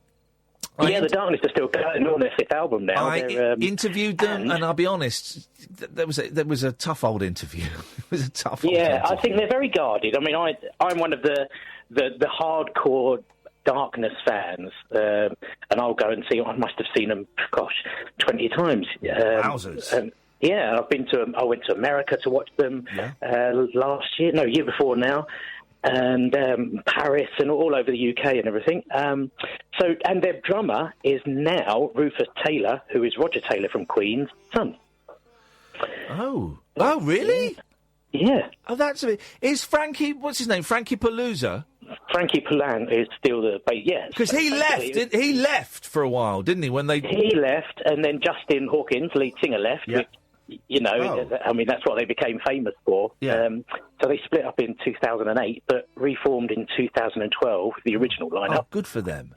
Yeah, but then they replaced the drummer, Ed, with Rufus Taylor, who, as I say, Roger Taylor's son. Oh, I see. Well, I'm glad that they're still going, and I'm glad that they're having fun, and I'm glad that you've got some of their plectrums. I just think those plectrums are worth, I don't know, maybe 50, 60 pence each. At least that to me. Yeah. Of course, you're never going to sell them because they are like having Buddha's tooth itself. Yeah. I've also got some David Essex signed LPs. About 13, 14 years ago, I was in a musical, an 80s musical, one of these sort of jukebox thing. Yeah. And I got David Essex. Wherever we were in the country, he was in it. Yeah. Wherever we were in the country, I went into the charity shop, bought up any David Essex vinyl I could find. Yes. Got him to sign them, took photos of him signing them as well to sort of verify it. Yes. So, and we're just going to keep them until the day he shuffles off. And then flipping heck! Again, why have you picked? He was in the musical, was he? I'm guessing. Yeah, it's just that he was in the musical. Right, yeah. Okay. Again, I don't think his that hardcore fans were just absolutely mental. I don't think that, and I've got a very soft spot for David Essex. I think he's a great entertainer, and his musical career is sadly overlooked. But I don't think a signed copy of Tahiti, even when he passes on, is going to pay for the kids to go to college. No, that's all right. It might, give me a few quid. Mark, you're a good sport. Thank you very much for that. Let's go. I think we've got someone on Skype now. Are you there, Nikos? Oh, hang on. Nikos! There's someone there on Skype, but... Hello, Nikos! Hello! Right, hang on a minute. I haven't done the Skype for ages, so there is a chance I might have wired this up wrong. Hang on a minute. Audio, video... output. Yeah, no, that should work. Let's try and give him a call. I think you might have gone offline now. I don't know. I don't really understand how the Skype works. I was going to go to Jerry. Just lost Jerry. Okay, not a problem. Let's go to Ricardo. How you doing? I'm good, thanks, man. What you got? No, I just want to say hi to you and Kath. Hi. Also, yes. Favourite Carry On film? I don't like the Carry On films. I think they're awful. If I had to pick one, it would be Carry On Spying. But I think that they are base. I think they are humourless. And I think, apart from a few odd moments, they are painfully unfunny. So I've basically been on hold for 45 minutes for you to basically diss, as we say nowadays, all the Carry On films. Yeah. That's what's happened. Yeah. I don't know how we can move on from this, Ian. Well, you can tell me your favourite Carry On film, and you can tell me why you like it. Well, look, Carry On films are stupid. They're daftly racist. They're usually stupid. Yeah. They're very much sexist. But you know what? Some of it. Oh, actually, yeah, they're all rubbish, aren't they? Oh, come on. We had some respect for you before. Stick to your guns. Well, you just said they're racist and sexist, but I think you've been hoisted by your own petard, haven't you? I've actually been hoisted by my own...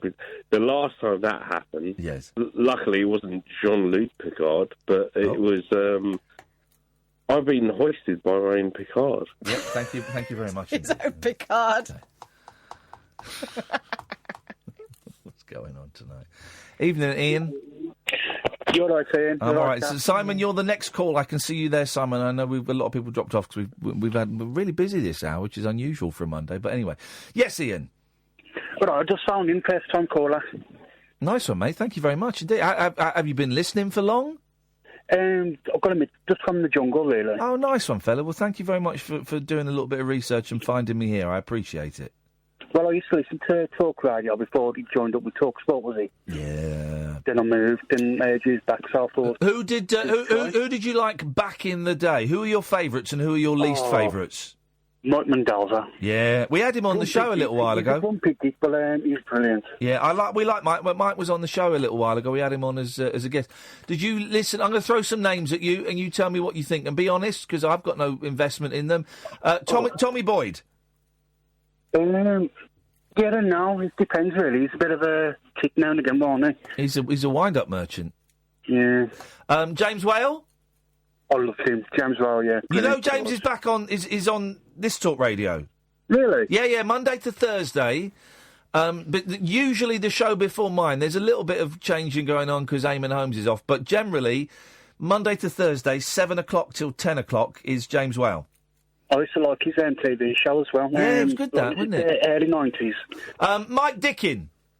Mike Dickens. You love Mike Dickin. I can't remember him, actually. Oh, my health is not in question. Oh, that's it, yeah. That's what I was thinking about when I said Mike Mendoza. Yeah, Mike Dickens. Oh, okay. That's the one who's the grumpy get wrong. He died. Is this a pre-recorded? Yeah, we got. He died, didn't he? He had, I think he had a heart attack while he was driving. Didn't he used to live in like Cornwall or Devon or something. And sometimes he would drive up here and do the show here. Sometimes he'd do it from his shed. But he had a heart attack while he was driving, I think. Someone told me it was 10 years ago this year. I don't think it was any more precise. So 10 years ago. John Gorn? John Gorn. He was late at night, about 2 o'clock he used to be on, something like that. I think he was on I don't really know. I think he was mid-morning, wasn't he? Okay. I don't know then. No, well, you and the rest of the country. Well, listen, the Talk Radio is here, and it's hello? Hello. Yeah. And, you'd be very... I know James Whale needs all the listeners he can get, Ian, so, I would certainly recommend listening to him. Okay, I have got the celebrities with JL. Yeah, go on. I did have two, but somebody took it. What's his name? Jude Law. Yeah, he's gone. I found another, and Jet Li. Oh, mate, yes! Jet Li, well done, buddy. I'm a winner now. You're the winner, Ian. Yeah, first time calling, I'm a winner. Hey, nice one, man. Listen, I've got to go to the news. Thanks so much for calling. I appreciate it. Thank you. Cheers, ta-ta. Simon will come. You'll be the first call after the news, and then we've got no calls lined up. 0344 499 1000 is the phone number. What a lovely Monday show we're having. I'm Ian Lee. This is the Late Night Alternative on Talk Radio. The Late Night Alternative with Ian Lee on Talk Radio. We have ways of making you talk.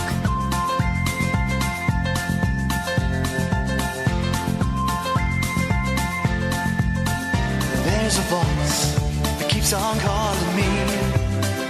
Down the road, it's where I'll always be. Every stop I make a new friend. Can't stay for long, just turn around and I'm gone again. Maybe tomorrow I'll wanna settle down. Until tomorrow I'll just keep moving on. Down this road that never seems to end. When new adventure lies just around the bend. So if you wanna join me for a while, just grab your hat, come travel light, that's old style. Maybe tomorrow I'll wanna settle down. Until tomorrow, the whole world is my home. So if you wanna join me for a while, just grab your hat, come travel light, that's old style. Maybe tomorrow I'll wanna settle down. Until tomorrow, I'll just keep moving on.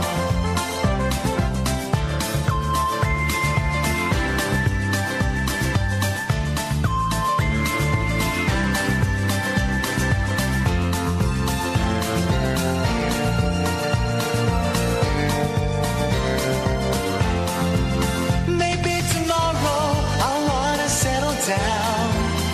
Until tomorrow, I'll just keep moving on.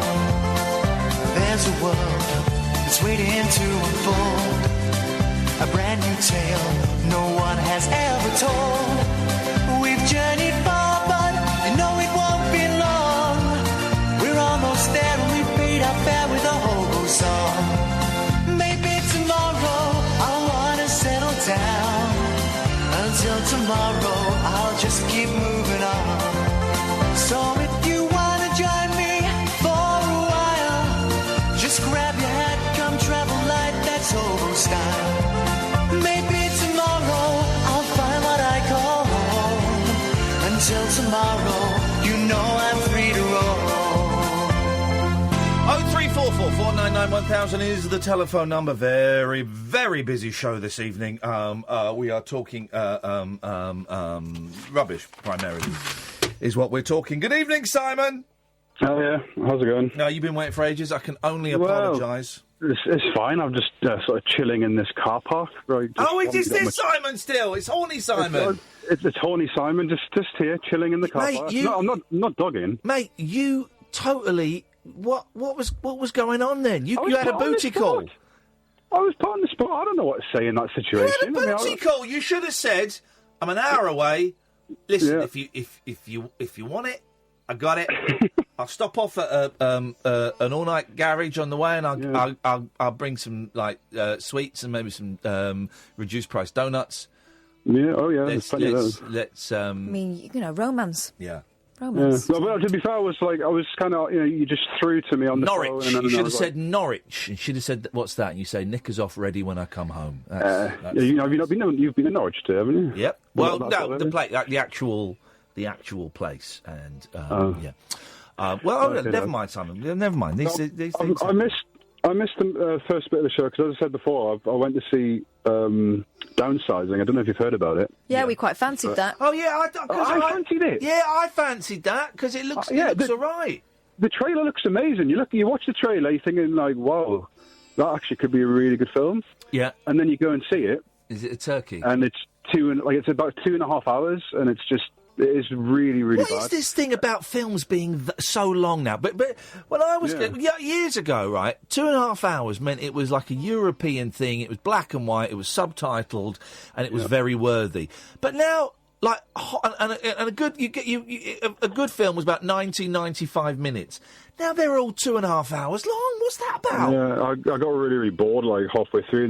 But I was there was an elderly couple next to me, and they were absolutely loving it, and they were laughing, and and that's the same generation that likes Mrs. Brown's Boys. So there must be some hidden hidden things that we can't see, at an early 30s. I don't know. I'm not sort of.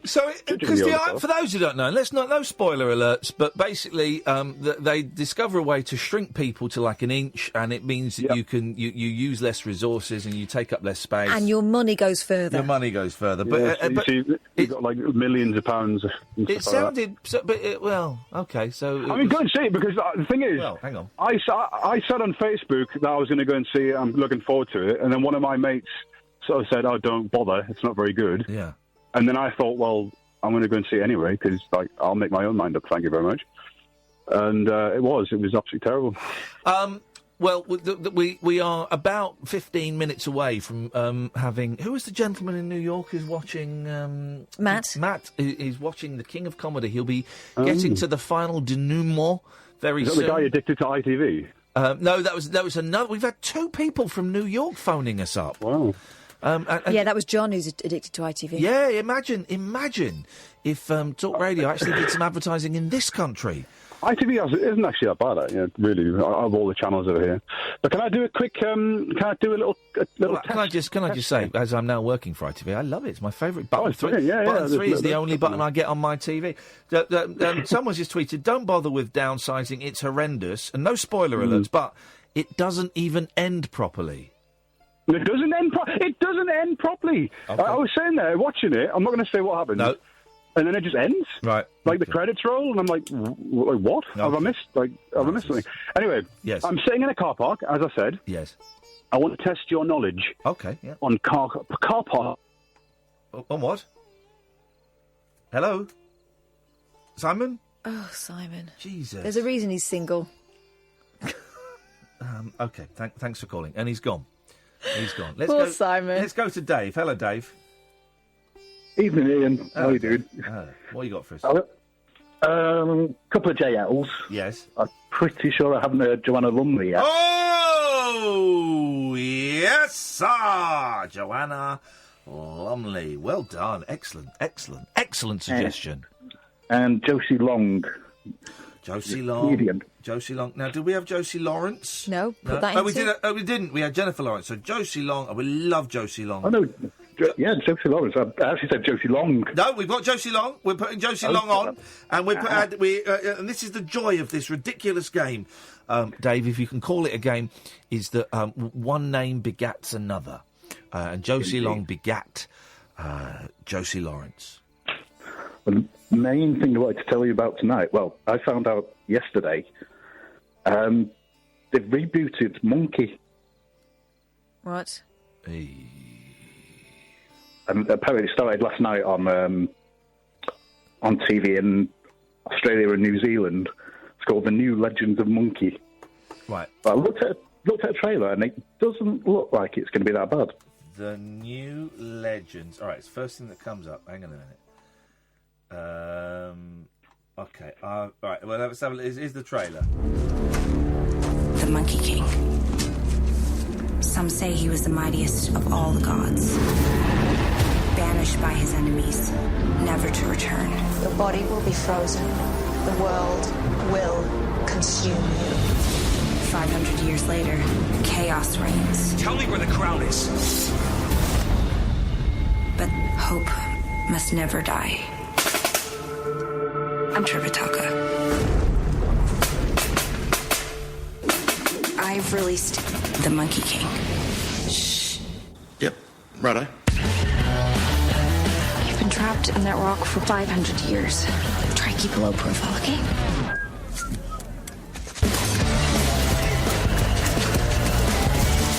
Yes. My powers have received. That looks like the biggest piece of crap I've ever seen in my life. It looks awful. I thought it looked quite good fun. It looks terrible. When I was watching it, it made me realise how little I remembered from the original. Well, the thing is, the original was great and was fun, but it doesn't really stand the test of time. You can maybe watch one episode for a bit of nostalgia, and it's fun, and it's, and you go, oh, yeah, it's quite good. Once you start watching more than one episode, you realise, it's a bit pony. It's silly, the effects are rubbish. Yeah. But he was cheeky, and I think a lot of it was carried on his charisma, wasn't it? Of course it was. Okay, now, we should be able to remember the name of the guy that played Monkey. It was... Began with a M. It was something. I'm going to say a name. I'm just going to say a name, and then we're going to find out. Okay, I'm not googling it. It's. I can cheat because I've got it all in front of me. Don't cheat. All right, I'm going to say Matsuru Hajitunga. Not quite. Matsuo. Masai Kahani. No. Masahai. It was. Give me the first letter of the second name. S. Shiitake. That's a mushroom. No, only 5 letters. Suoi. No. Sugoi. Slan. That's the closest you've got. It's Masaki Sakai. Masaki Sakai. Yeah, I was in the right ballpark. I was in the right. Things I didn't know when I was looking it up last night. Yeah.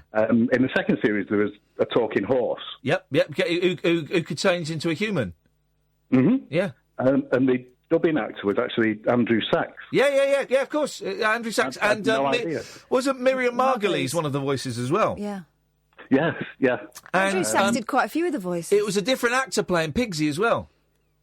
Yes, I found that out as well, and I didn't realise at the time. I was only about 10 or 11 when exactly. I remember it, and they explained it. They explained it away in the opening credits by saying, Pigsy is... And I'm doing the voice of... It was a Western guy doing a slightly racist voice, so I'm not being racist. Yeah. And Pigsy is ever evolving and becoming more human with each day. And basically, they got a different actor in different to play face. him. Yeah. But the guy that the monkey Matsui Sakai, he was in a Japanese rock group in the 60s called the Spiders. Ah. There we go. And then I was in Japan when I was in Japan last time. And I watched a cooking show, a really weird cooking show, where they then start singing rock and roll songs. And I was talking to my Japanese friend the next day, and he went, "Oh, that's the guy that played Monkey. He's now a chef." A chef. Is he still ex rock and roll star? Is he still irrepressible? Yeah, exactly. And Tripitaka, the young lady that played Tripitaka, died a few years after the series of leukemia.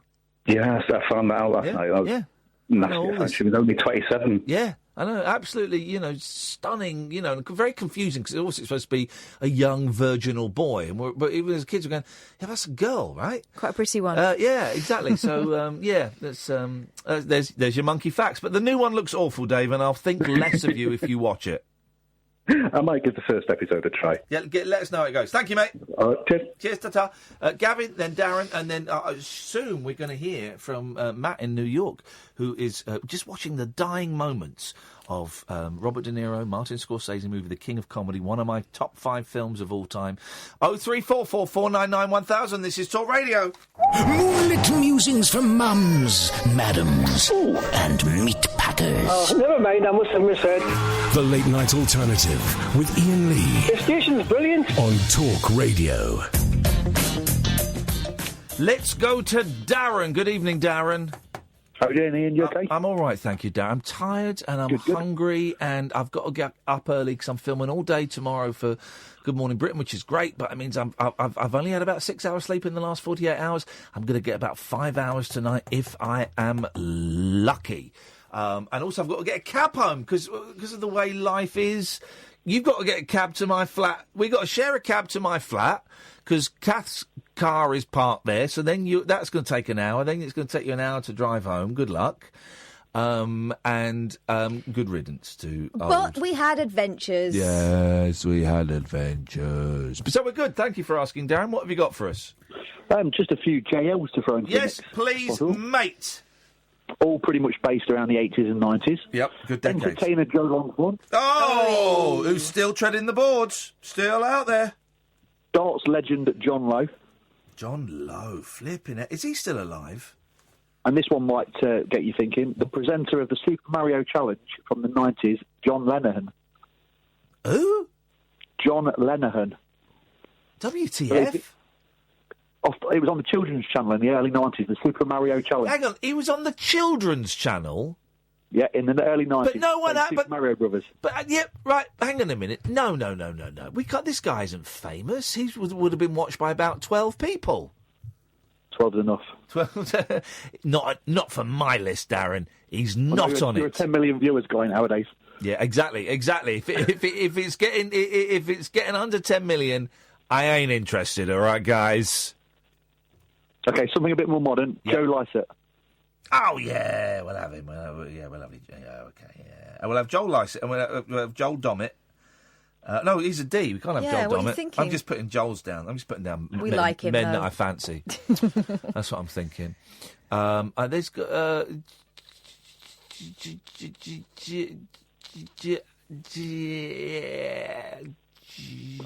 no, I can't think of any more. I think that's it. I think, Darren, we might have got all of them. Literally every single JL. Yeah, John Legend. Spooky Lou on Periscope is saying John Legend. Well, we can have John Legend now that you've called in and said it, because someone was tweeting it, and I said, nah, we're not. It don't work if it's a tweet. You've got to phone in. But you've called in, and John Legend is now on the list, Darren. Stop reading off Periscope. Think of your own ones, you muppet. Good evening, Gavin. Hello, how you doing? I'm good, thank you, Gavin. What have you got? Have we for us had tonight? Jonah Lomu? No. The rugby man. Didn't he die? No. Oh, yeah, he did. Tragic. Oh, thank you. I don't want to celebrate his death. I'm celebrating getting one over on Kath. That's all He right, did, then. didn't he? He got. This was a few years ago. He got really ill. Well, obviously got really ill. It was fatal. The fella just, he was a beast of a man, but yeah, he got really poorly and died. Yeah. So this was about. Is he Samoan? I believe so, Kath, yeah. Because he played. Didn't he play for the All Blacks? New Zealand, didn't Yeah. He was about 5 years ago. I think about 5 years ago he passed away. Yeah, it was like the business. Yeah, because I remember being shocked by it, because I don't know anything about sport, but even I'd heard of him, and he was built like a brick whatever house, and just to think that someone so physical could pass away at such a comparatively young age. Yeah, he looked like He-Man. Yeah, he did. He really did. He really did. Literally did look like He-Man. Yeah, Jonah Lomu. You've won so far, Gavin. I know, but while you were talking, I thought of that, but I've got a... You know, you're playing a bit of Nick Drake earlier. Yeah. I own a Fender Bassman amp that was used by Nick Drake. Shut the... Whoa! So honestly, I do. It's a Fender Bassman FM. This is... We're talking about talismans. We're talking about talismans. Yeah. Talking about talismans, talismen. We're talking about talismany. And we are, paraphernalia and bric-a-brac from celebrities. You've got an actual piece of treasure. Yeah, signed by his mum. Flipping heck, buddy. How did you get that? It was an auction. It was on from Madingley College, because he used to be all around the Madingley area with his family. And I went up one day, because I went to university in Cambridge, and I was very much into Byron's Fields and that all surrounding area. Yes. And there was an auction on of just school stuff from Madingley College, and this amp came up, and it was Valve State. And I'm sure you know, valves are what you're after, Yeah, really. of course, the valves would give you the very rich, the pure sound, yes. Yeah. So it came up, and I paid £75 for it. When was this? Oh, mate, this must have been 15... Yeah, about 15 years ago. And so how did you know that Nick Drake had used it? Because his mum was there, selling it. Man alive. That is wonderful. Oh God, that will be worth a fortune. Oh, I'd never sell it. No, of course not. But listen, if push came to shove, Nick Drake. If push came to shove, Fast forward 20 years, your kids on the Antiques Roadshow rubbing their hands together. No, but the thing is, with Valve State amps, they take ages to warm up, but once you play it, Now, listen, it's a different world. Okay, listen, of course, you've reminded me that I need to order the Family Tree album. Have you got the Family Tree album? Yes, mate. Is it worth getting? I prefer Brighter Later. Okay, well, listen, I like, I know what you mean. Now, All right, my second part of the story is it sounds like almost too good to be true, but I met Sid Barrett at... What is this? This guy is... Who put this idiot through? This guy is a fantasist. It's honestly true. Shut up, man. This guy is a liar and a fantasist. What are you talking about, you met Sid Barrett? I did. I met Sid Barrett. He was wearing Tottenham shorts and a T-shirt. He had very scruffy hair. It was towards the end of his life, and it was down by the Anchor pub in Cambridge, near where all the Scudmore's punts go from. He was walking down there. Hang on a minute. A caller on right now. claims to own Nick Drake's amp and to have met Sid Barrett. Yeah, that's just true. Okay, wowzers. And what did you say anything to him? Did he say anything to you? I said, well, he was just minding his own business, and because he wasn't the beautiful he wasn't the beautiful Sid Barrett that we all remember. No, damaged goods, very damaged goods. His hair was really short. He was wearing a pair of like Tottenham football shorts, quite long ones, trainers and socks. Wow. And he was just walking along round the corner of the bend. How did you notice him? Because no one had seen him for years. No, but I'm a really big Sid Barrett fan. Yeah. And so I knew he used to like mooch around there, and he used to mooch around Byron's Pond, just so he'd kind of stay out the way of people. Wow. And when he came round, I don't know if you know the Mill Pond. It's where people. No, I don't. In the summertime in Cambridge, all the hip people go and sit outside by the river and just drink and do whatever. And it's by the corner where Scudamores punts. They're ancient. He was walking around there and I saw him. Yeah, and I had a little conversation. I said, "All right, Sid," and he said, it's kind of sunny today." I said, "Yeah, it is, man. What are you going to do?" He said, "Well, I'm just looking for scenes." Oh, of course he was looking for scenes. He was just looking for scenes, man. Oh, man alive. Very quickly, just going back to Nick Drake. There's a 2 CD bootleg going around. Have you got that? No. Okay, good. And we would not condone that, and I would not. Good, I'm glad you were just checking. Because as far as I know, his stuff is extremely rare. There's no audio interviews and no film of him. Oh, right. Oh, are you going to help me out, Ian, man? Right, okay. Hang on 1 second, because... Oh, it's not this one that's as contested. It wasn't really him, is it? Not the clip of... not the film, because the film is not him, right? I watched the film. But there's an audio interview knocking around that was, Hang on a minute. Okay, man. Hang on a minute. Here we go. Hang on a second. There we go. Is this it? I've got it. Hang on. Is this it? Hang on. Is it the one where he sounds kind of drowsy and... Hang on. This is supposed to be... Good evening. Or should I say good morning? The time this is fake. What? Yeah, this is fake. How do you know that's fake? I know it's fake. This guy's ruining my life. Well, no, I do, because his mum told me. She said, look out for that one. Okay. Well, Gavin, listen, man, nice one. Thank you very much. No worries, you've won. I didn't even want to. Have a good night. Hang on a minute! What? Oh, go on then. Wait, so what year did you buy this amp? Yeah, about 15 years ago. Right, because someone's now this is everyone's sniffing now. Jack has just texted in saying Nick Drake's mum died in 1993. 1993. So how do those numbers add up? I'm not... Right, well, that's 25 years ago. Yeah, it might have been then.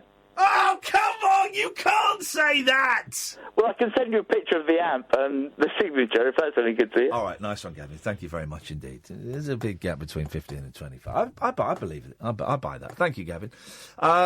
Keith! Evening, Keith. How are you, man? All right. Long time no parlay. Yeah, no parlay. Niente. Recentamente. We très bien. Andiamo. Yes. No, I just thought I'd phone up and say hello.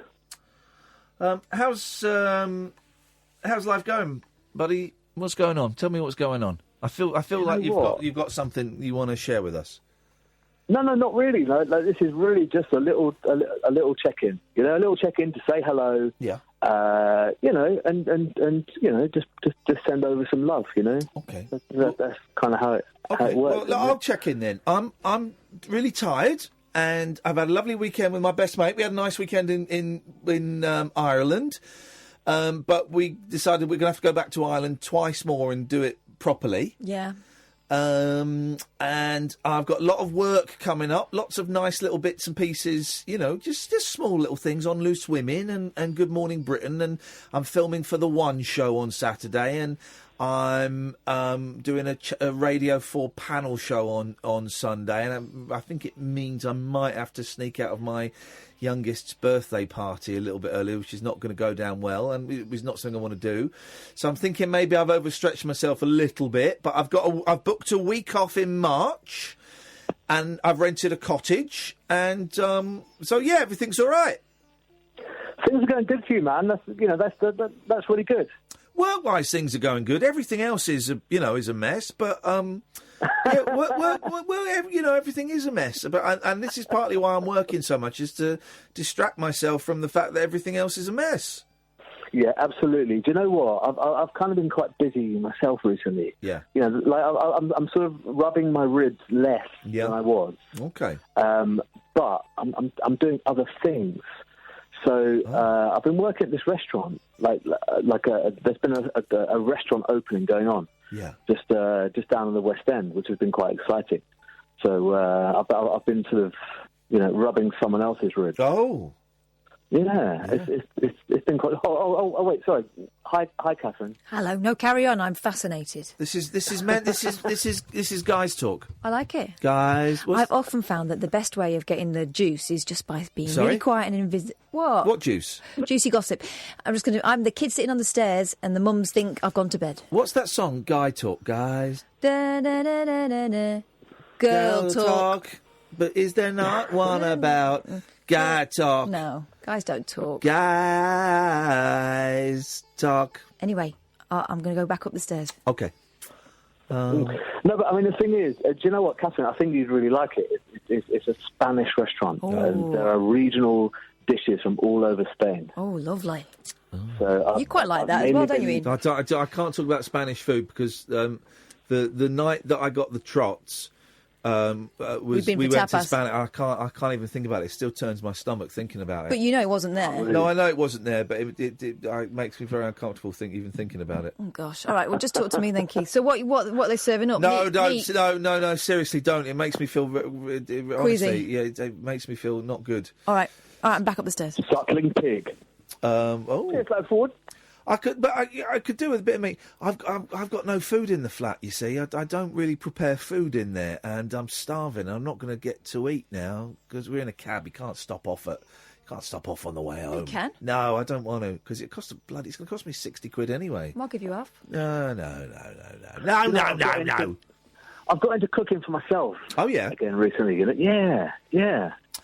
Cooking for one, it doesn't seem worth it, but actually, you should make the effort. Yeah, and keep your leftovers. No, well, I've only got one plate and one saucepan, and I haven't got a wooden spoon.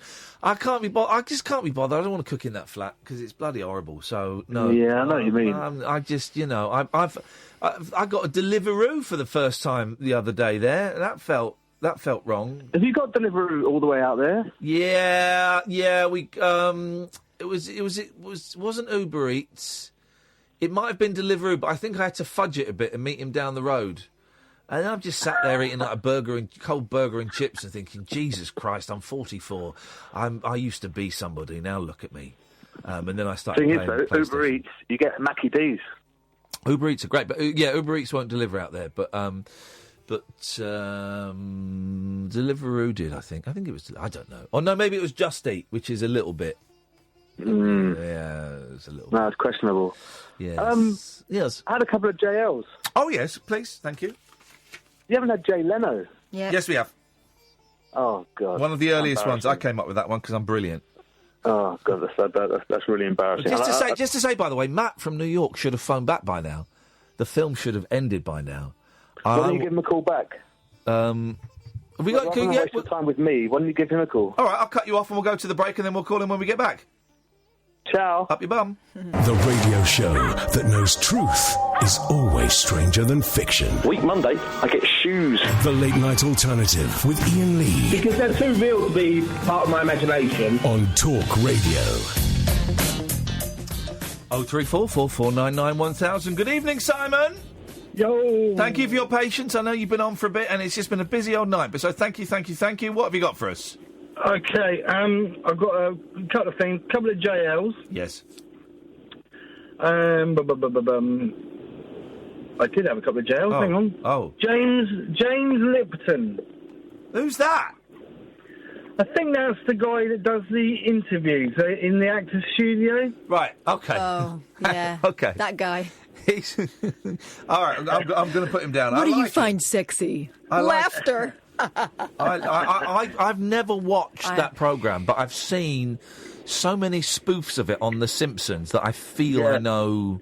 The Tom what it Cruise is. one. The Tom Cruise one was horrific. That's the one I was just quoting. So, what do you find sexy? And Tom Cruise goes, laughter, and then everyone. Why is Dead eyes. Laughter is sexy. Laughter gets me hard. Whoa. Tom Cruise, eh? God. And I've got an ultimate superstar, John Leslie. Hey, John Leslie, yeah, we'll put John Leslie on there. Of course we will. And Jonah Louis. We had him earlier on. We had him. All I think we might be reaching saturation point with the JLs. I've just thought of one. Go on. James Last. Yep. His orchestra. And his trumpet. I've got a question for you. He was a flute, wasn't he, James Last? James Last was a Was flautist. he a jazz flute? He was no, he was was he? like no, he wasn't jazz flute, but he was a flautist, wasn't he? I thought it was trumpet. No, you're thinking of Acapulco. No, he was clarinet. Oh, these blowers, huh? These blowers. Can I ask you a question? Of course you can. Right. I'm recently discovering Twitter. Yes. And it's largely because of you guys. Oh, mate, I'm sorry if we've been. I'm sorry because generally and genuinely, I think life would be better without Twitter. It's certainly quite consuming. Yeah. Yeah. I was me that I don't know whether you saw it earlier on. You know, you had a photo of there, you and Kath with the sunglasses. Oh yes. And it was me that put on there about you look like a couple of old pensioners waiting for a. Oh, is this cheeky? He's only just discovered us, and he's already Twitter, and he's already learned how to troll on there. You'll get a slap, you will, sunshine. I tell you, I've got a good follower though. Yeah. Alex Lowe. Oh. Who? Yeah. Not a clue. Never heard of him. No. Anyway, Yes. So. Hello. I've got my own little taxi company. I don't know whether you're aware of that or not, but anyway. Ozcabs. Streetcars. Yeah. Babs cabs. Yeah. How can I? Because I'm trying to use Twitter to get the business into the local area, so that I can subliminally post business card onto people that follow me. So when I post it, it pops up on people's feeds, and it's sort of subliminally registered in their mind. What? Now I've clicked on 1,000 follows today of different people in my area, yes. different businesses in my area. Yes. But only 9 of those have followed back. Yeah. Yeah. So is there some kind of trick to getting their attention to say, hello, I've just followed you, can you follow me back, please? Yeah, well, you can message them saying, follow me back, please. But why would they follow you back? Well, I mean, I've got to admit, it's only selfish reasons. I just want to... No, I get why you would do it. Of course you do. You want to get... I question whether Twitter is going to be the best place to get business. I mean, you could do something like, you know, if you follow me on Twitter, you get like I don't know, a $5 off or something. I don't know how you do it. Yeah, it's weird. I just don't know how, because, I mean, my idea was, right, if I go on there and just follow everyone, then hopefully in theory, they'll just follow me back. But no, I say it. No, especially not a business. No, don't work like that. No. Unfortunately. Offer them something. Retweet for this. Yeah, retweet for a chance to win. Retweet and follow. There we go. For a chance to win for a chance to win 20 quid or a free trip, a bottle of wine, or 20 quid off a fare, or retweet and follow, and I'll pick a winner in a week, and blah blah blah blah. Yeah, but who am I tweeting that to? Well, to the 9 people that are following you. Oh, I see. Right, okay. But you've got to say, retweet and follow, or follow and retweet. this tweet for your chance to win a 20 quid off, whatever. But within a certain area. Within a certain area and then you've got to name your company and blah, blah, blah, blah, blah. So then the idea being that the 9 people, they retweet it, Yes. and then their friends retweet it. Yes. So make sure your phone number's on it. Make sure you've got all the details that you want to spread around on it. Well, it's literally a business card with all the details on Beautiful. it. Beautiful. So, yeah, that's a fantastic idea. I wouldn't have even thought of that. Well. Oh, brilliant. All right. Good luck, man. Yeah, brilliant. Thanks, guys. You saved my day. Ta-ta. When we come back from the break, we're going to head over to New York. We're going to speak to Matt. He's on the switchboard. We're going to speak to Matt, who just over 2 hours ago, we set him the challenge of watching one of the greatest films of all time, The King of Comedy, directed by Martin Scorsese, starring Robert De Niro and Jerry Lewis. Features a brief cameo by members of The Clash. We will find out whether Matt dug it or whether he has no taste whatsoever. I'm Ian Lee, this is Talk Radio. Stimulating nightly emissions guaranteed to open your eyes and your mind. Oh, my word. The Late Night Alternative with Ian Lee on Talk Radio. OK, so on Twitter, Donna says James Galway played the flute, and of course he did. So who the hell is James Last? What is James Last? Is he just a conductor? Band leader, wasn't he? I think he might have been a band leader, which, let's be honest, anyone can do. Let's go to New York. Good evening, Matt. Ian, Kath, good evening again. Hey, Matt. You sound like a changed person. You sound like John Lennon after he took LSD. You sound like someone who's discovered religion. You sound like the pennies have dropped from your eyes. What the hell did you make of the movie King of Comedy? Well, first off... Uh-oh. Well, no, it was a brilliant movie. Don't get me wrong. Okay. I'm not debating that. Absolutely. No. Well done for Brilliant. doing it. Thank you for doing it. I appreciate it. There you go. That's my review. That's it. Good night, everybody. Robert De Niro that was one of those movies where you're so lost in that character you forget who it is. Yeah. Playing it. Yeah. You're just so good at it. But when I first called you originally and told you about how I was waiting outside of Letterman's studio the next morning to get stuff and all that, you said it reminded you, like the first name in your head was Rupert Bumpkin. And I'm sitting there thinking, so you think I'm some guy that lives in New Jersey with a TV studio set in my basement? And a mother yelling. Wow. Mom, what are you doing? I'm recording down here. Be quiet. Strange enough, that scene when he's walking down the street into the house, that's actually about 3 blocks south of where I live. That's 36th Street in Union shut City. up, really? That building. That's incredible. But I had to stop and review. I'm like, wait a minute. I pulled up on Google Maps to make sure it was the right. I'm like, that's incredible. So cool. Yes, I think you reminded me of a sad case who lives with his mum and it is a bit weird. Yeah, thank you. Appreciate that. There were 2 things that were really cool. Number one, yes. I had to stop at the beginning, too, when they were rolling the credits because I had to double-check to make sure I saw Fred DeCordova was on there, Johnny Carson's actual producer. Played his producer in the movie. Bert, the guy, the bigger executive producer, that's played by Fred DeCordova, who actually was Johnny Carson's actual producer. Because Johnny Carson over here is just a name, right? He's just a name, and people have heard of Johnny Carson, and in fact, I was going to say in the same way that Ed Sullivan is a name, but people will have seen more of Ed Sullivan because every Beatles documentary shows, it's the Beatles, you know. But we only know Johnny Carson from, like, watching American films where he's referenced, you know what I mean? So no one knows. I've seen some clips of Johnny Carson because, I'm a geek and I go and look for, like Beach Boys on Johnny and all of that kind of stuff. In fact, it wasn't Johnny Carson then. It was the woman filling in for him. Anyway, so Johnny Carson. Okay, so that's cool. So Johnny Carson's producer is in the movie. Yeah, Johnny Carson, who pretty much the guy that every single night America went to bed with, and you did not know. I mean, it was one thing to wake up the next morning and talk to your coworkers, and they always said the same thing. Did you watch Johnny last night? It was a time where everybody stopped, and that's what you did. I mean, nearly most Americans stopped every night and watched him falling asleep. Yeah. But what was really interesting is that the movie almost feels 30 years too early. Yeah. In the sense that you could actually see that is internet.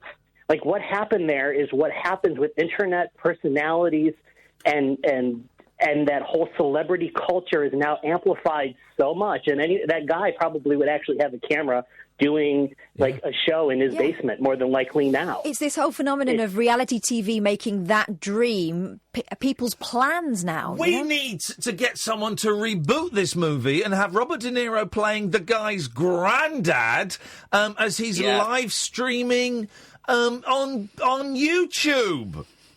And instead of going and kidnapping a late night talk show host, he's able to hack into the TV satellites or whatever and broadcast his show all over the world on TV live. And then cops are scrambling around trying to find out where he's at, what basement he's at. Yeah. I love it, and I think Jerry Lewis is just. I'm a big Jerry Lewis fan anyway. Of the early Dean, all of that kind of stuff. But he's just brilliant in it. But he's playing himself, isn't he? That kind of old. But so is Sandra Bernhard. You get the. I mean, she is insane in that. That's amazing and terrifying. She is nuts. Yeah, and you get that feeling that she is nuts in real life as well. And There was one little thing that kind of felt laying out though, and I made a note because I was when we were chatting about certain things that made you remind of things. Yeah. When they were in his house in Jersey, and Rita, right before she walks out, she grabbed something off of his table. Oh, yeah. A little trinket or something. There is never a callback to that, though, I don't think, later in the movie. I kept trying to think. I thought there was something with that, or did I miss that? I know exactly the point you mean. She steals something, it's like a lighter, an ashtray or something. Yeah. I think, no, there is a callback to it. No, the callback is the handkerchief, isn't it? There is the handkerchief. Doesn't he call her out for stealing? Doesn't he say, "I took you there, and you stole from his house"? She can't help herself. She's a kleptomaniac. Is that what it's saying? No, not saying she's a kleptomaniac. I thought he called her out. Okay, maybe he did. Maybe I missed that. The way that was shot just made me think of something I missed. Yeah, maybe I missed it. Someone will know someone on Twitter will know. There'll be someone listening who'll know all of this stuff better than me. The scene where Jerry Lewis gets really angry with him in his house.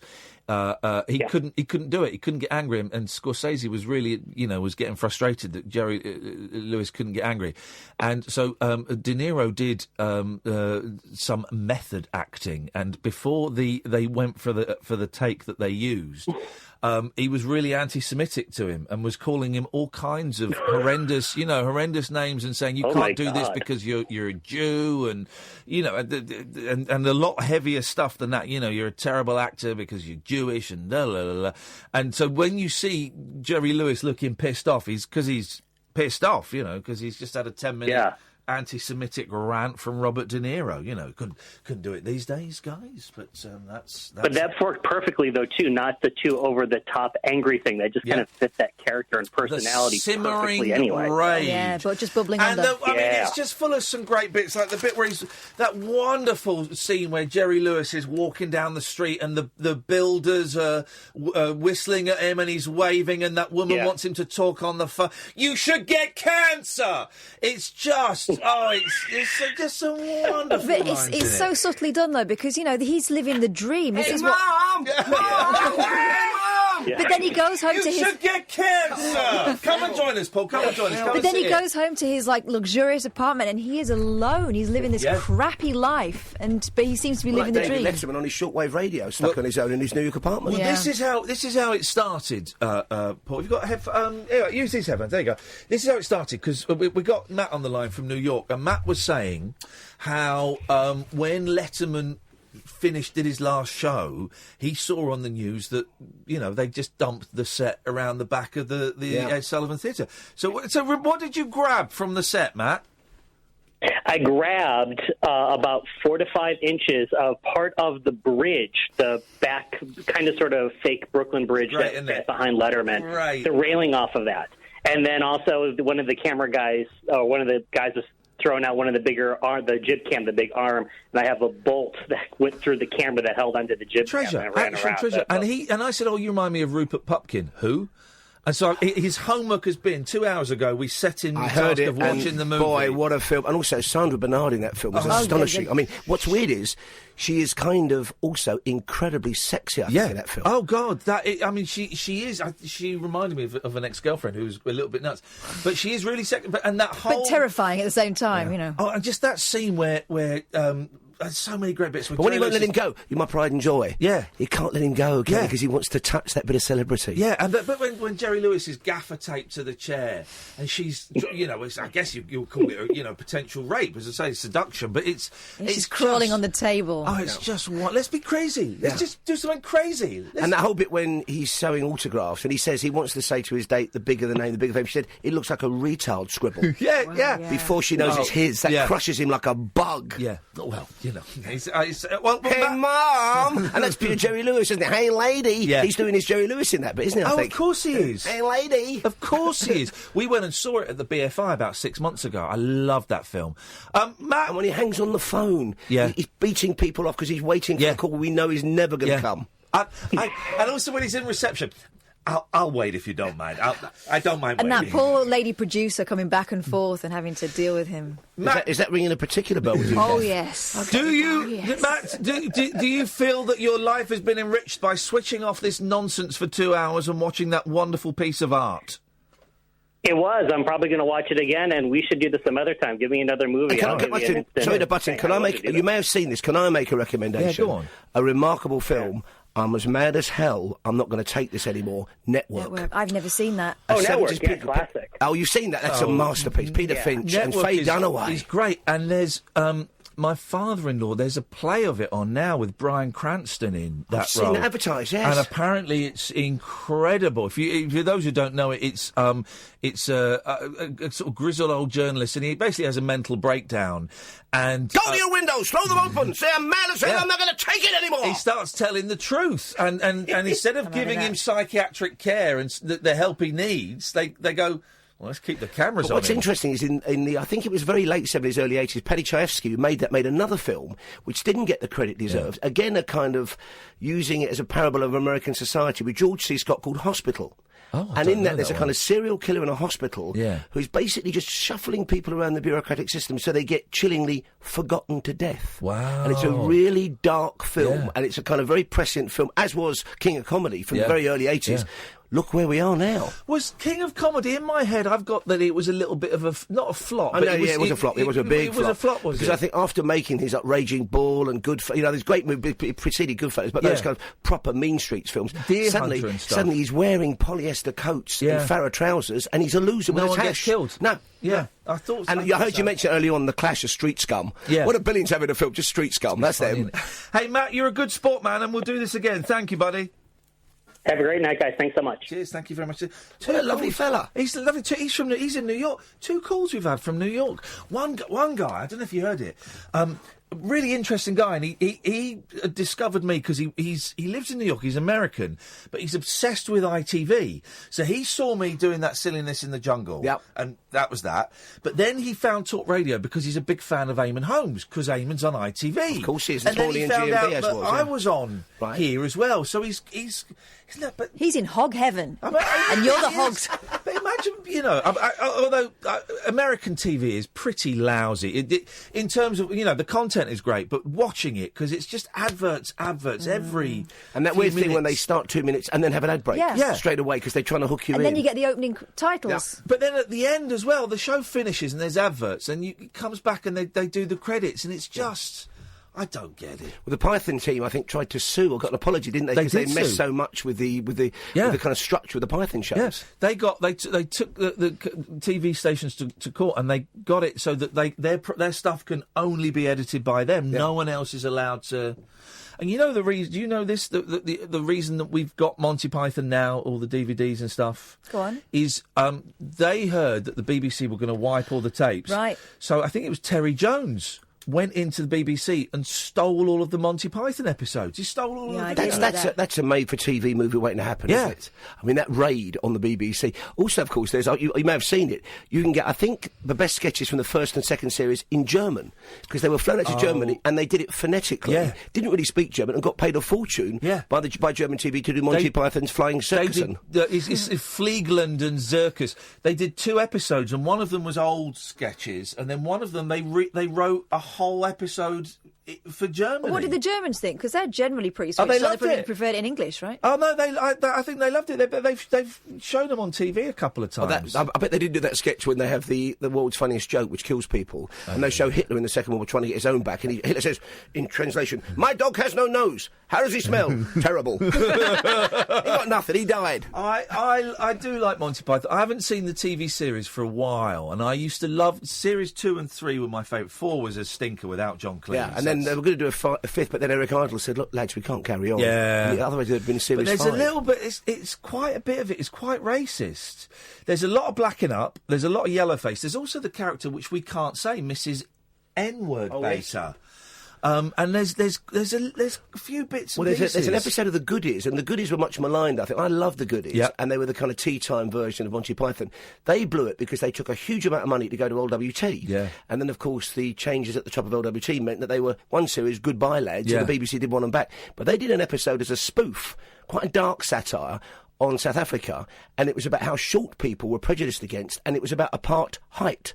Which is quite a witty gag, but you never see it now because it does involve people blacking up and being, and very tall, blacked up white people are allowed in. But if you're a shorty like Bill Oddie, apartheid means you're out. Isn't that funny? Yeah, second-class citizen.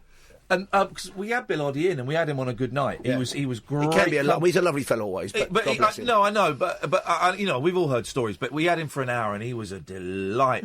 And there is that weird thing that, and I guess maybe it's because of the move to ITV that BBC never showed the Goodies again, never put it out. They had on DVD. best-selling Christmas albums. I think huge. for one year, Bill Oddie was up there with the best-selling composers of the year because of the Goodies singles. Yeah. What is coming up on your show between 1 and 5? Well, it's a bit.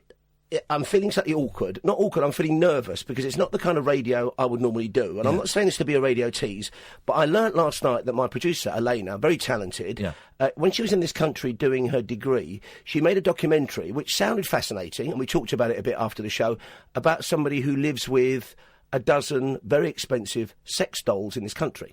Now, as a student project, it was astonishing. They are of various ages, and the only reason, and we're going to play some of her interviews with this man, this person on the show, it's uncomfortable listening, so we've done our absolute best to curtail it. There may be questions left unanswered, but I'm not going to go there with some of the questions that he did answer. But the reason we're doing it is because a British man has escaped being sentenced for importing a child doll because he claims he was ordering an adult. Now, this man has 2 child dolls. Yeah. He also has a doll that represents a much older woman, his mother. He's married one of the dolls. Now, I feel nervous about it because it's not the kind of thing I would. I mean, normally I come from the land of sunlight and breakfast, and you wouldn't even talk about that. So we've got that coming up on the programme, and I'm not saying it's a tease. We're still working on it. I'm wondering, you know, we are not going to push the envelope with it as far as what this interview said. And the guy's not particularly graphic. He's just he's in work, very ordinary. He has favourites and he leaves cards for them and he lives his life around them and he's got a kind of version of the Manson family, but they're all... And they cost about 11 grand each. I'm going to stop you there. That's coming up at 1 o'clock. Stay tuned. This is Talk Radio.